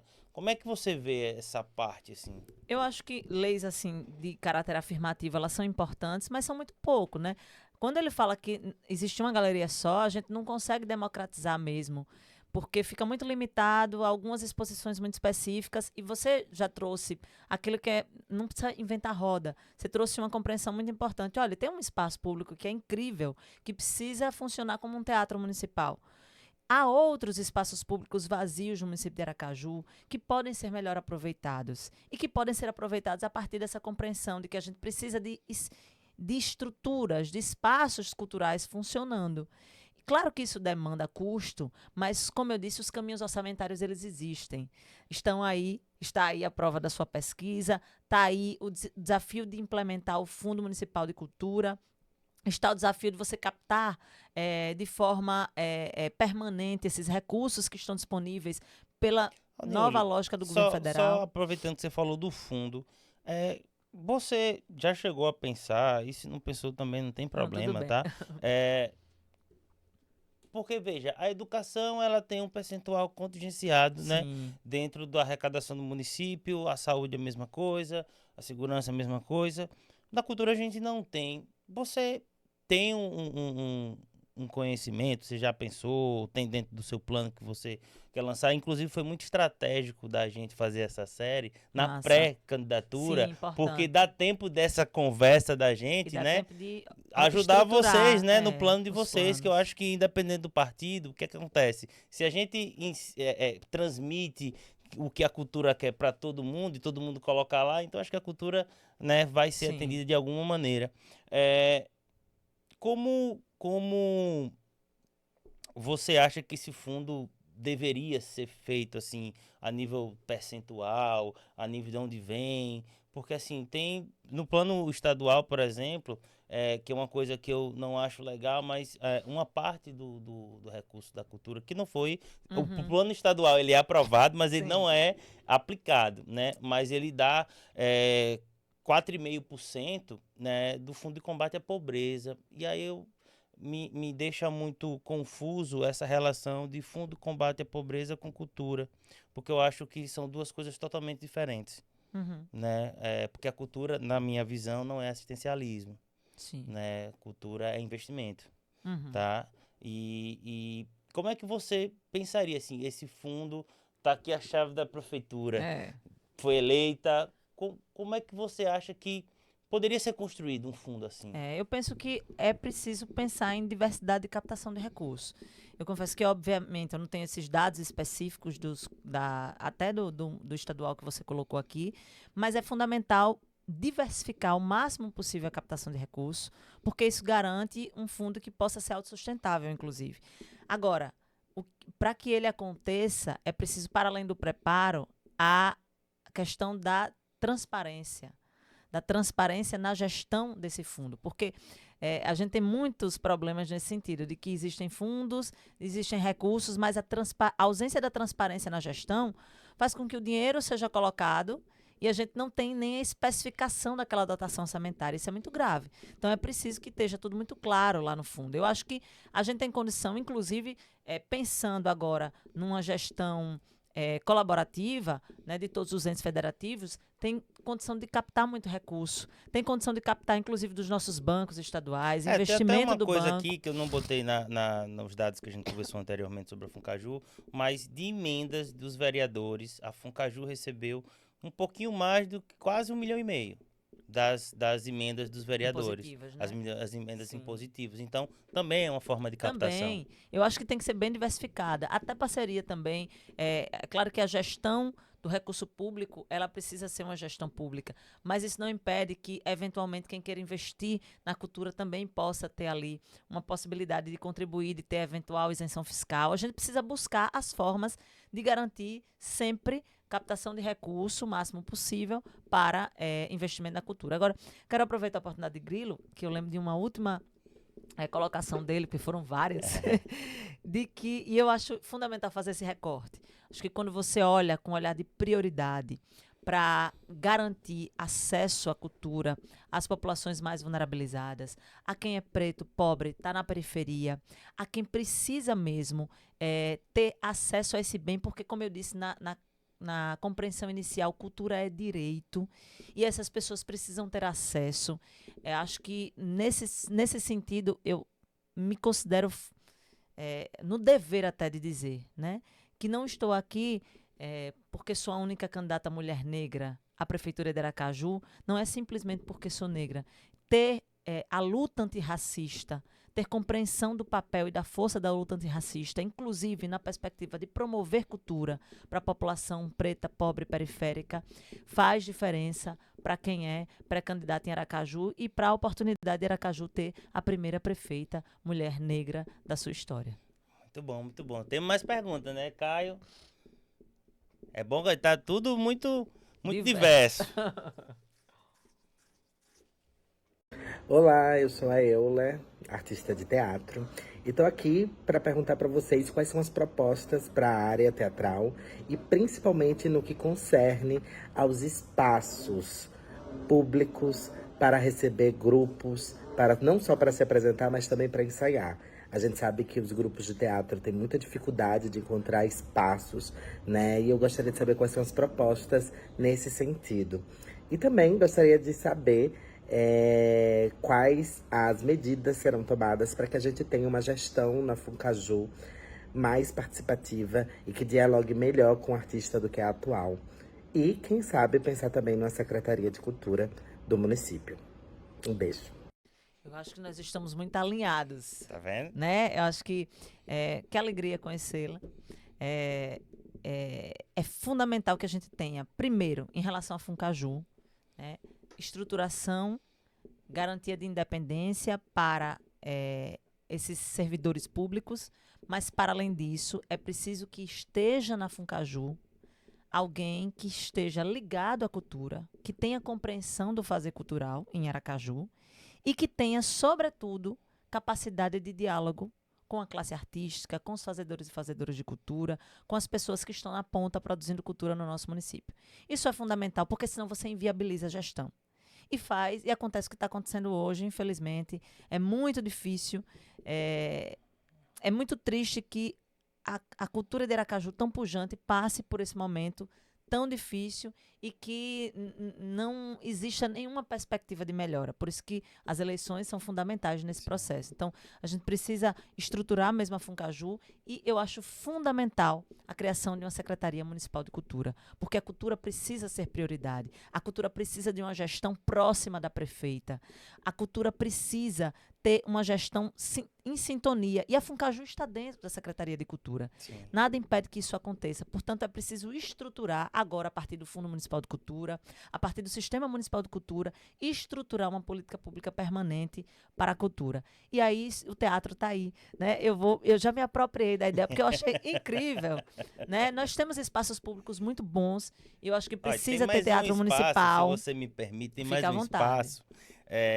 Que quando a Orla, né, passou sobre responsabilidade da prefeitura, do município, né, você tem um espaço onde era uma casa de show. Sim. Né, que já estou vendo, na verdade, o governo está querendo se apropriar daquilo ali para se fazer alguma coisa de artesanato. E aí eu digo que eu vi recentemente essa conversa e aí eu me faço uma pergunta. Veja, às vezes a política pública, eu vejo aqui em Sergipe, às vezes eles preferem fazer mais do mesmo que já estão fazendo do que realmente criar coisas novas. Porque quando você fala um centro de artesanato, nós temos lá perto da própria praça de eventos um centro de artesanato gigante, né, que está ali dentro do privado e tal. Aí vai fazer um público, mas a gente não tem, se eu não me engano, é da responsabilidade da prefeitura aquela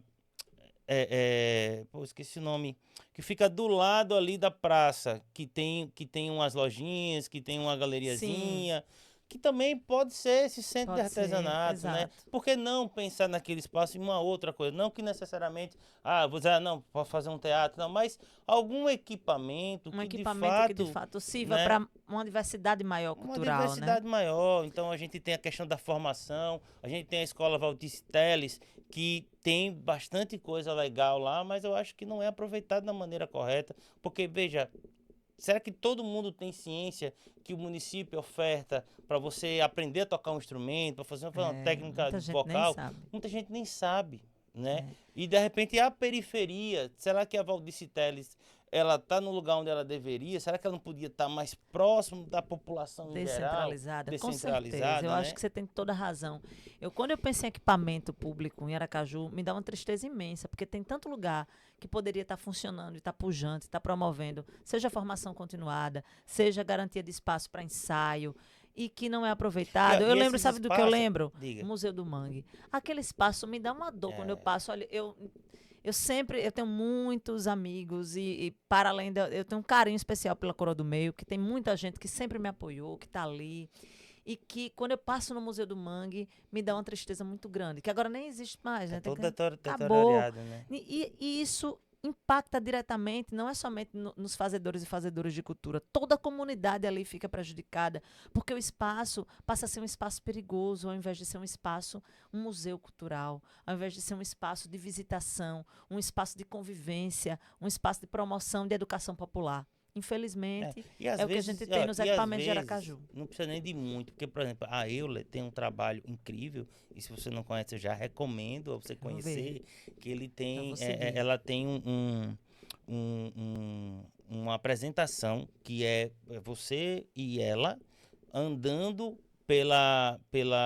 pelo Rio Sergipe, ali na Rua da Frente, Que massa. e contando a história da cidade de uma outra maneira. Que massa. Né? Eu não E conhecia, não. recomendo, então veja, ela faz a apresentação dela, o espetáculo dela, entre um e um ali, e às vezes você tem que agendar porque ela não tem vaga de tantas pessoas que ela consegue atingir. Então, ao céu aberto, ela Sim. consegue estar desenvolvendo a arte. Então, às vezes, é muito mais você entender que existe isso e, beleza, eu não preciso construir um teatro Sim. porque, por exemplo, Você conseguir investir no que naquelas já tem, manifestações que já existem. que já existem, né? Eu vi que tem teatro, tem umas manifestações importantes de produção audiovisual negra. Não sei se vocês conhecem, uma galera muito boa e que precisa de investimento, que ganham prêmios nacionais e que às vezes não tem R$1 de investimento aqui do poder público. Caio, Isso é vamos mais muito uma triste. pergunta aí pra gente não extrapolar aqui, porque a conversa é boa, né? Senão Conversa é boa. Oi pessoal, tudo bem? Eu sou Isabelle Ribeiro, eu estou à frente do Grupo Gambiarra, da Rede Sergipana de Mulheres Empreendedoras e sou uma apaixonada e entusiasta da economia criativa de Aracaju há mais de 12 anos e eu quero saber de vocês hoje qual é a sua contribuição e a sua ação de planejamento para fomentar a economia criativa de Aracaju. Que massa. Eu sou muito fã da Feira de Gambiarra, né? Quem não é em Aracaju, né? Eu acho que quando a gente pensa nesse novo olhar que o pessoal tem, e aí me permitam dizer, porque de fato é um olhar diferenciado e às vezes a galera não consegue, não reproduz isso sequer nos programas de governo, porque às vezes acham que a gente... quando a gente falava de meio ambiente há um tempo atrás, esse povo, né, achava que a gente era da natureba e tal. Gente, as emergências climáticas estão aí. E hoje a gente está vendo que quando o pessoal fala de meio ambiente, e fala há muitos anos, há muitas eleições, fala porque respeita a ciência, fala porque compreende que a gente tem uma relação predatória, mas que nós somos parte do meio ambiente. Então, essa compreensão do pessoal também está voltada à economia criativa. A gente entende que existe uma outra lógica de fomentar a produção cultural, de fomentar a economia, que passa pelo respeito à economia criativa, que passa pelo fomento aos fazedores e fazedoras de cultura, que passa por você investir, por exemplo, em territórios de vida como é o território das Mangabeiras. Aquelas pessoas têm... porque a cultura, inclusive, não está simplesmente ali naquilo que é material, mas no jeito de fazer, no patrimônio imaterial daquela produção daquele povo. E eu acho que isso está, quando a gente pensa nas Mangabeiras, pensa na Feirinha da Gambiarra, em cada um em seus espaços, a gente está falando em economia criativa. Quando a gente pensa no que você está fazendo aqui na Badalando, a gente está falando nisso, na diversidade de quem consegue produzir, mesmo nessas circunstâncias de um mercado que é violento, de um mercado que é reflexo desse capitalismo predatório em que a gente vive. Então, nós temos como compreensão de mundo e temos como compreensão de política pública a prioridade de investimento em iniciativas que de fato estejam vinculadas à economia criativa. Então, alegria vê-la aqui. Não, Belle é representada nata da economia criativa e não poderia deixar de estar fora do nosso papo. Caio, mais uma pergunta.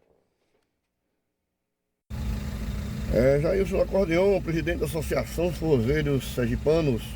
Eu quero, assim, passar todos os candidatos ou candidatas a prefeito em Aracaju, né?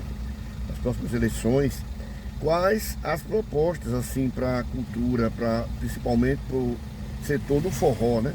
O nosso setor do forrozeiro. Porque promessas existem muitas, né? Agora o que a gente quer é ação. Por exemplo, devemos enaltecer assim, a questão do governador ter, desde o ano passado, aumentado assim, a programação do Arraial do Porto a 60 dias. Né? Isso vem melhorando assim, os trabalhos para o forrozeiro. Criou também a segundona do forró na Rua São João, toda segunda.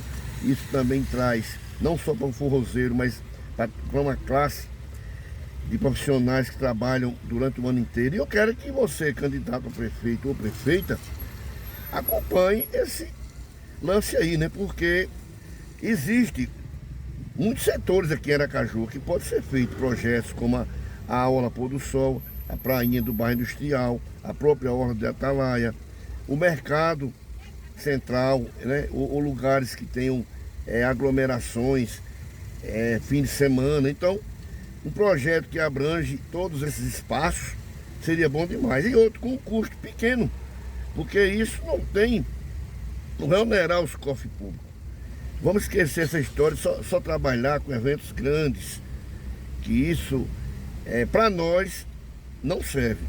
Só para os de fora, para os famosos, e os pequenos não trabalham. Então eu quero que vocês, candidatos ou candidata, façam uma reflexão e vamos fazer como que os trabalhadores do forró de Aracaju trabalhem o ano inteiro, certo? Obrigado. Maravilha. Eu fico muito feliz, porque, assim, primeiro eu sou capelense, né? E Aracaju me abraçou como uma mãe abraça uma filha. Porque o forró tá na gente. Exatamente. Então eu acho que o forró tem que ser mesmo o ano inteiro. Acho que Sergipe é o país do forró, não é à toa. Até tô com a camisa, vou fazer propaganda Aí, aqui, ó. Essa gente nasceu mostra aqui. Essa gente nasceu pra brilhar. Um abraço a Pedro, meu amigo querido. É um artista que eu sou muito fã. E eu acho que a gente nasceu mesmo para brilhar. A gente aracajuana nasceu para brilhar. E é por isso que a gente precisa que o fomento para esse tipo de iniciativa seja o ano inteiro. E eu acho que ele está muito certo quando ele diz que a cultura, infelizmente, hoje a gente ainda tem a compreensão de que a cultura está reduzida a esses eventos episódicos. Grandes eventos, grandes festivais que não colocam comida na mesa do fazedor, da fazedora de cultura. E a gente quer que isso mude e a gente tem compreensão Não coloca de mesmo, que porque tem que esperar, tem que esperar 90 dias. 90 dias para receber. Infelizmente, a realidade é muito triste, mas ela pode ser mudada. Real, oficial, assim, eu acredito muito no que a gente está fazendo aqui, sabe, David? E eu acredito muito que a política é um caminho de mudança mesmo da vida das pessoas. Por mais difícil que seja, né? Por mais, às vezes, desesperançoso que seja, porque a gente, às vezes, está cansado, ouve as mesmas propostas de sempre, dos mesmos de sempre, e, às vezes, na hora de votar, a candidato ou candidato que você considera melhor, que tem melhores ideias, você acha que não vai ter força para chegar em determinado lugar, né? Porque você acha que... Porque, de fato, às vezes, o poder econômico e as redes que já estão funcionando, né? Estão a serviço dos grandes especuladores imobiliários em Aracaju, estão a serviço dos que têm muita grana, mas eu confio muito na sabedoria do povo.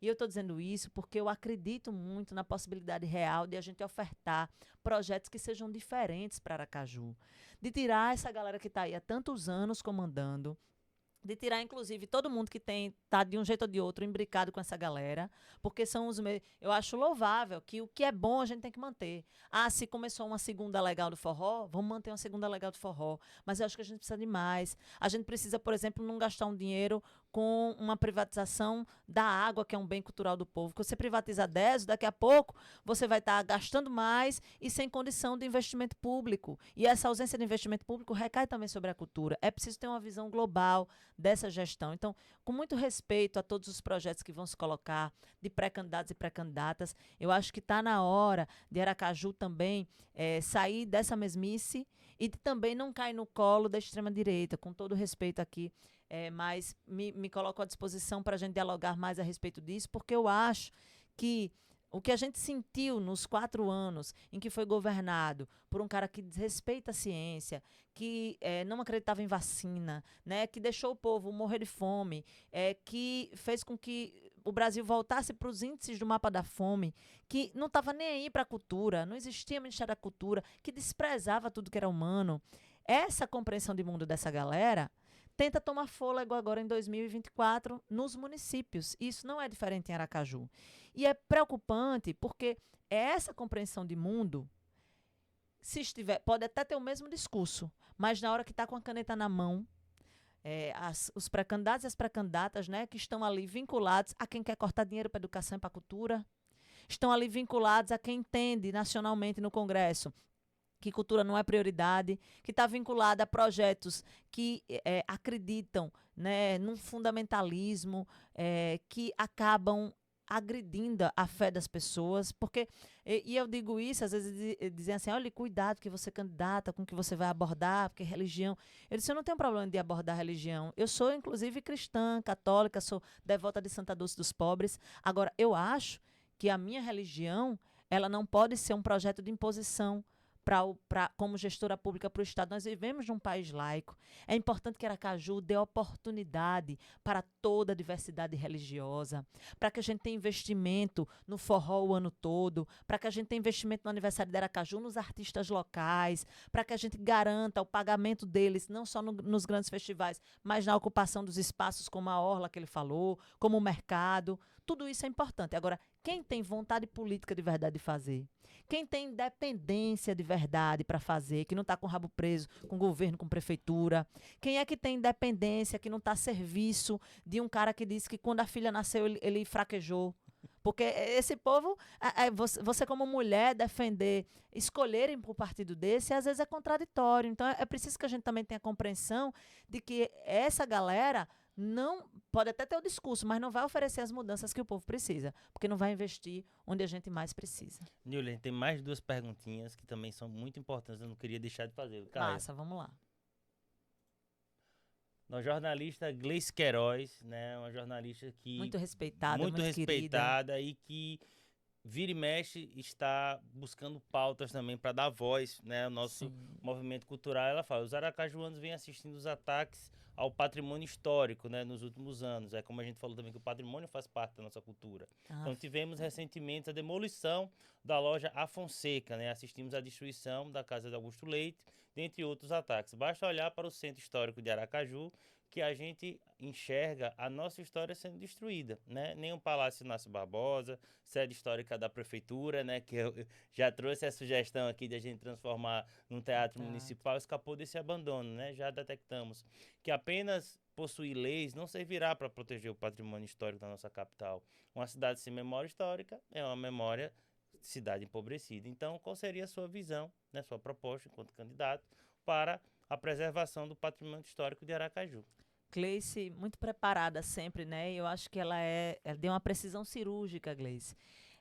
Infelizmente, o que a gente vem assistindo em Aracaju é que Aracaju anda na contramão do mundo.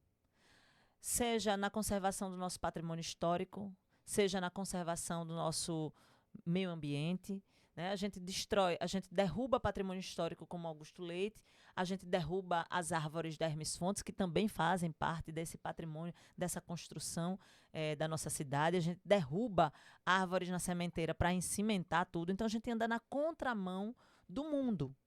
E como Gleice disse, não basta a lei. Embora a gente tenha legislação que garanta patrimônio histórico, a gente precisa de vontade política, como eu disse, precisa de compromisso, independência, e é fundamental a gente entender que não dá para permitir a manutenção de governos que mandam, por exemplo, para a Câmara de Aracaju, projetos como se fossem garantir desenvolvimento ambiental, mas que flexibilizam legislações de proteção ambiental, de proteção ao patrimônio histórico e cultural, flexibilizam para dar um jeitinho para que as coisas passem.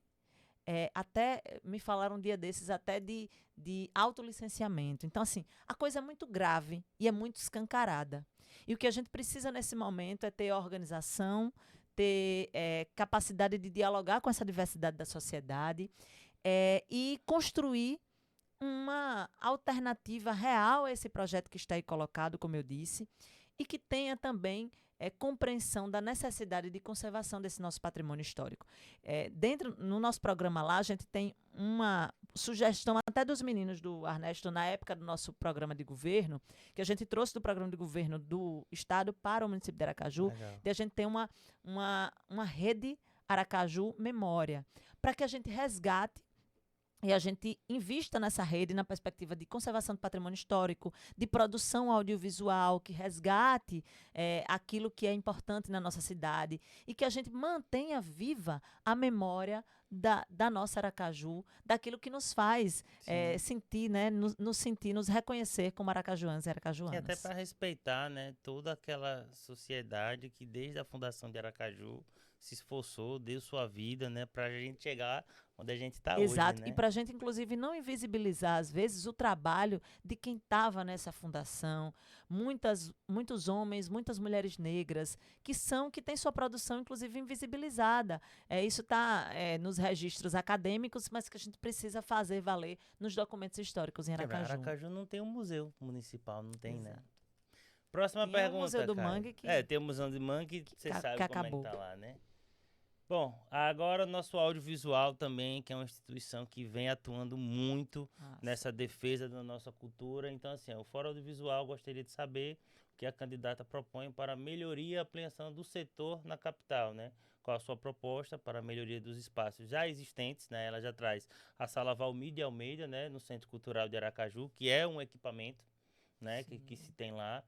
Basicamente, com algumas outras bibliotecas, foi o que eu consegui mapear rapidamente, né? A recém-inaugurada Cinemateca, né, Tarcísio Duarte, na Biblioteca Ivone de Menezes, no bairro Augusto Franco. E se existe alguma proposta de reativação do Núcleo Digital de Produção, que é um espaço importante de formação e capacitação do setor audiovisual. Que massa. Eu queria mandar um abraço para... Eu não sei quem foi que perguntou, mas... Foi a turma, Lu, Baruque, Jéssica, a turma toda lá, eles têm o grupozinho deles, eles nunca falam só por um só, é sempre pelo e que setor. massa, porque eu acho que a organização coletiva, eu acho que faz diferença nisso, né? De você ter um poderio até de negociação e de diálogo para você interferir positivamente na política. Eu já vou pegar as próprias perguntas e vou me apropriar dessas perguntas para levar para o nosso programa de governo, porque eu acho que é fundamental. Tiago já tinha me falado, porque é formado em cinema, inclusive, Sim. né? E aí fica lá dizendo, olha, eu acho que tem que ser assim, tem que ser assado. A gente vai ter, inclusive, uma roda específica. Os pré-candidatos a vereador do PSOL e a vereadora já estão dialogando e fizeram alguns encontros temáticos, Legal. inclusive com algumas pessoas de algumas áreas culturais. Massa. A gente quer ampliar, porque a gente vai ter um grande lançamento de pré-candidatura, que provavelmente, estou dizendo aqui em primeira mão, mas provavelmente será dia 17 agora, em que a gente vai ter a presença da nossa presidenta nacional, em que a gente vai colher, para além dos campos digitais, porque a gente já está abrindo também no Instagram, esse espaço para a gente colher as propostas específicas voltadas para cada área de todo mundo, mas a gente vai ter esse amplo espaço em que a gente vai seguir dialogando para colher algumas propostas que vão entrar oficialmente no nosso programa de governo. Eu acho que a área audiovisual é uma área de extrema pujança em Sergipe. Eu lembro do próprio Joey, porque é inevitável eu não lembrar. Assim, Nosso Marcolino Joey, Marcolino o homem Joey, que meu faz cinema abraço, com celular, meu amigo. Cinema de bolso, meu abraço especial. Porque, inclusive, é uma área que demanda muito custo e, por isso, também tem uma capacidade de investimento da própria Lei Paulo Gustavo, que é muito maior do que nas outras áreas. Você vê que tem uma parte significativa especificamente 70% do recurso para foi pra audiovisual.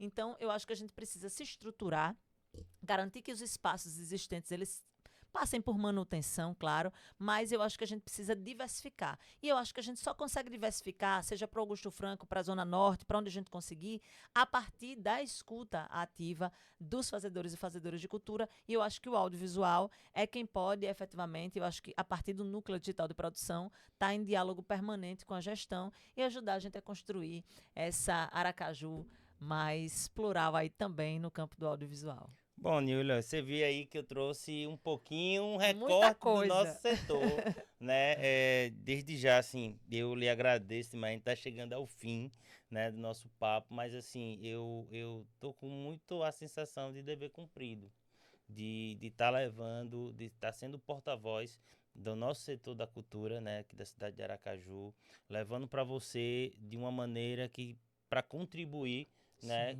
A gente vai fazer isso com todos os pré-candidatos, a gente está querendo contribuir porque a gente acredita que só o diálogo vai levar a gente a uma cidade melhor, né? E não adianta a gente só reclamar, né, depois da coisa feita, né? Eu acho que a gente quis trazer ainda na pré-candidatura para que dê tempo, né? Se você sair daqui hoje e pelo menos levar qualquer coisa que seja disso aqui, eu acho que a gente já está ganhando.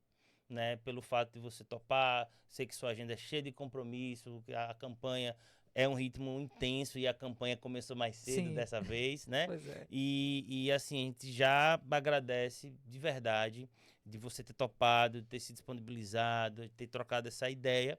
E queria que você fizesse suas considerações, falasse onde é que acha você, Massa. como tem acesso a mais propostas, porque como a gente está Sim. falando, né, da prefeitura, então a gente está falando muito de cultura, mas o Sim. plano é gigantesco, né? A gente está Gigantesco. falando de uma cidade aí de mais de 600 mil habitantes, né?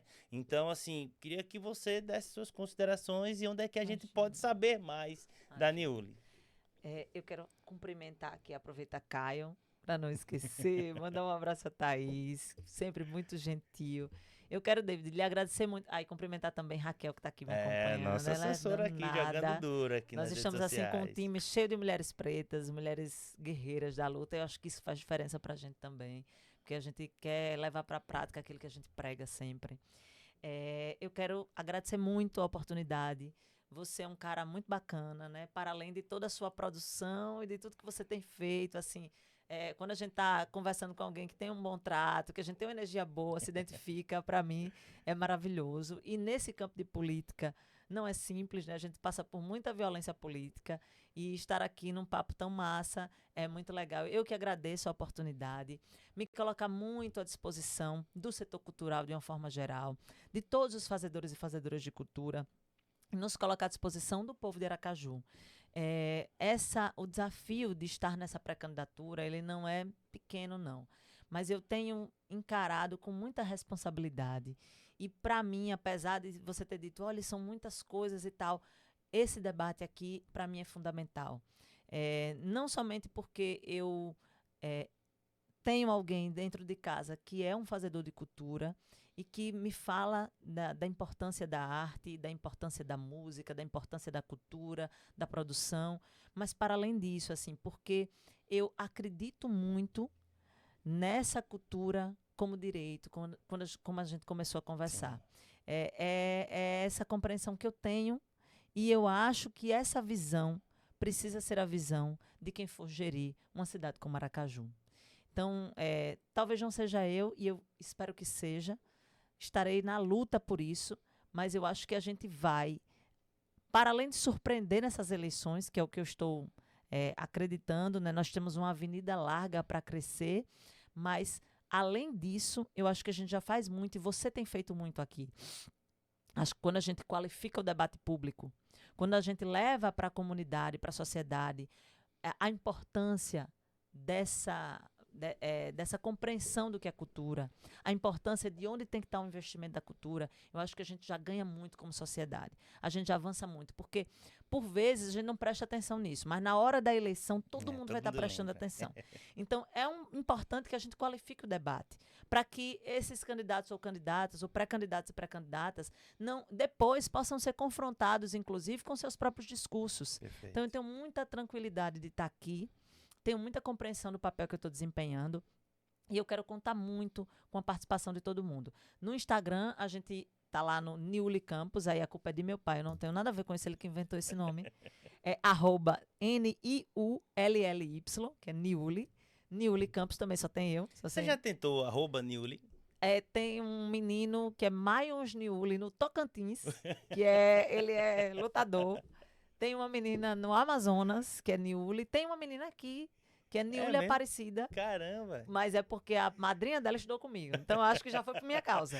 Já incentivando aí agora. Mas se não fosse aqui, se não estivesse na política, seria cantora. Quem sabe um dia. É o nome... Quem sabe um dia o Badalando não vai me produzir. E eu vou entrar, de fato, assim...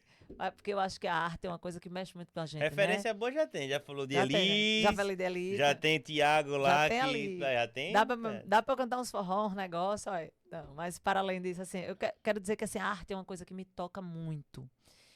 E me toca o fazer artístico, né, dessa diversidade de nossa gente, assim. Então, eu digo isso porque eu acho que a arte salva de verdade.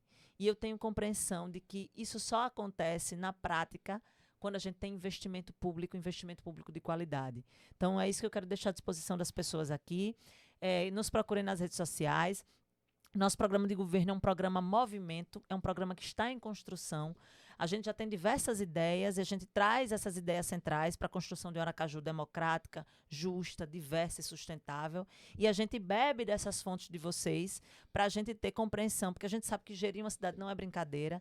Ninguém está aqui, né, dando tanto tempo de uma vida pessoal com filho, com filha, né, trabalhando, dando aula, porque eu vou, a partir do dia 9, agora a greve acaba, eu vou estar dando aula na Universidade Federal, advogando, trabalhando, porque eu não vivo da política. A política é um caminho de luta, mas eu tenho minha profissão.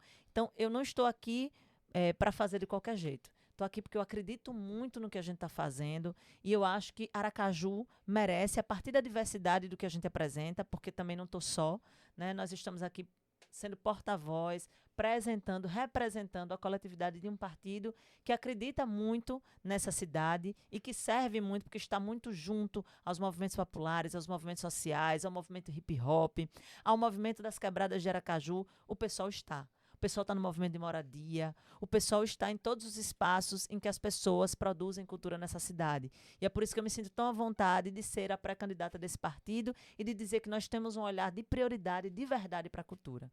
Então, agradecer e dizer que muitas outras lutas virão, a gente vai se encontrar muito nessa campanha. E depois, quando puder, eu venho aqui pedir o voto. Por favor. Obrigado. Espero que esse papo tenha contribuído aí, né, para o seu olhar sobre a cultura, que já ficou claro que tem, mas que a gente puder colaborar para aumentar, conte sempre com a gente. Obrigado, viu? Obrigada, querido. Obrigada mesmo. Bom, galera, é isso aí. Ó. Mais um episódio concluído com sucesso. Eu já convido vocês a acompanharem essa série aí com muita vontade de a gente buscar o novo, o diferente. Eu sei que pro setor cultural, às vezes, a gente dá aquela sensação que nunca vai mudar. Mas se a gente ficar com essa sensação, realmente não vai mudar nunca. Então, assim, aproveitem essa série para a gente ouvir de todos os pré-candidatos o que eles pensam. O meu objetivo aqui não é inquisição, é construir, é falar, é levar as suas demandas. Você que, assim que nem eu, faz parte da cultura, para que a gente possa, se todo pré-candidato levar um pouquinho desse papo para os seus programas de governo, eu não tenho dúvida que no ano que vem a gente vai ter uma política cultural em Aracaju muito mais bacana, muito mais inclusiva, beleza? Eu fico por aqui, até o próximo episódio, toda segunda-feira, às 20 horas, né? Esse mês de julho, agosto, com os pré-candidatos à Prefeitura de Aracaju, aqui no Badalando, beleza? Até mais.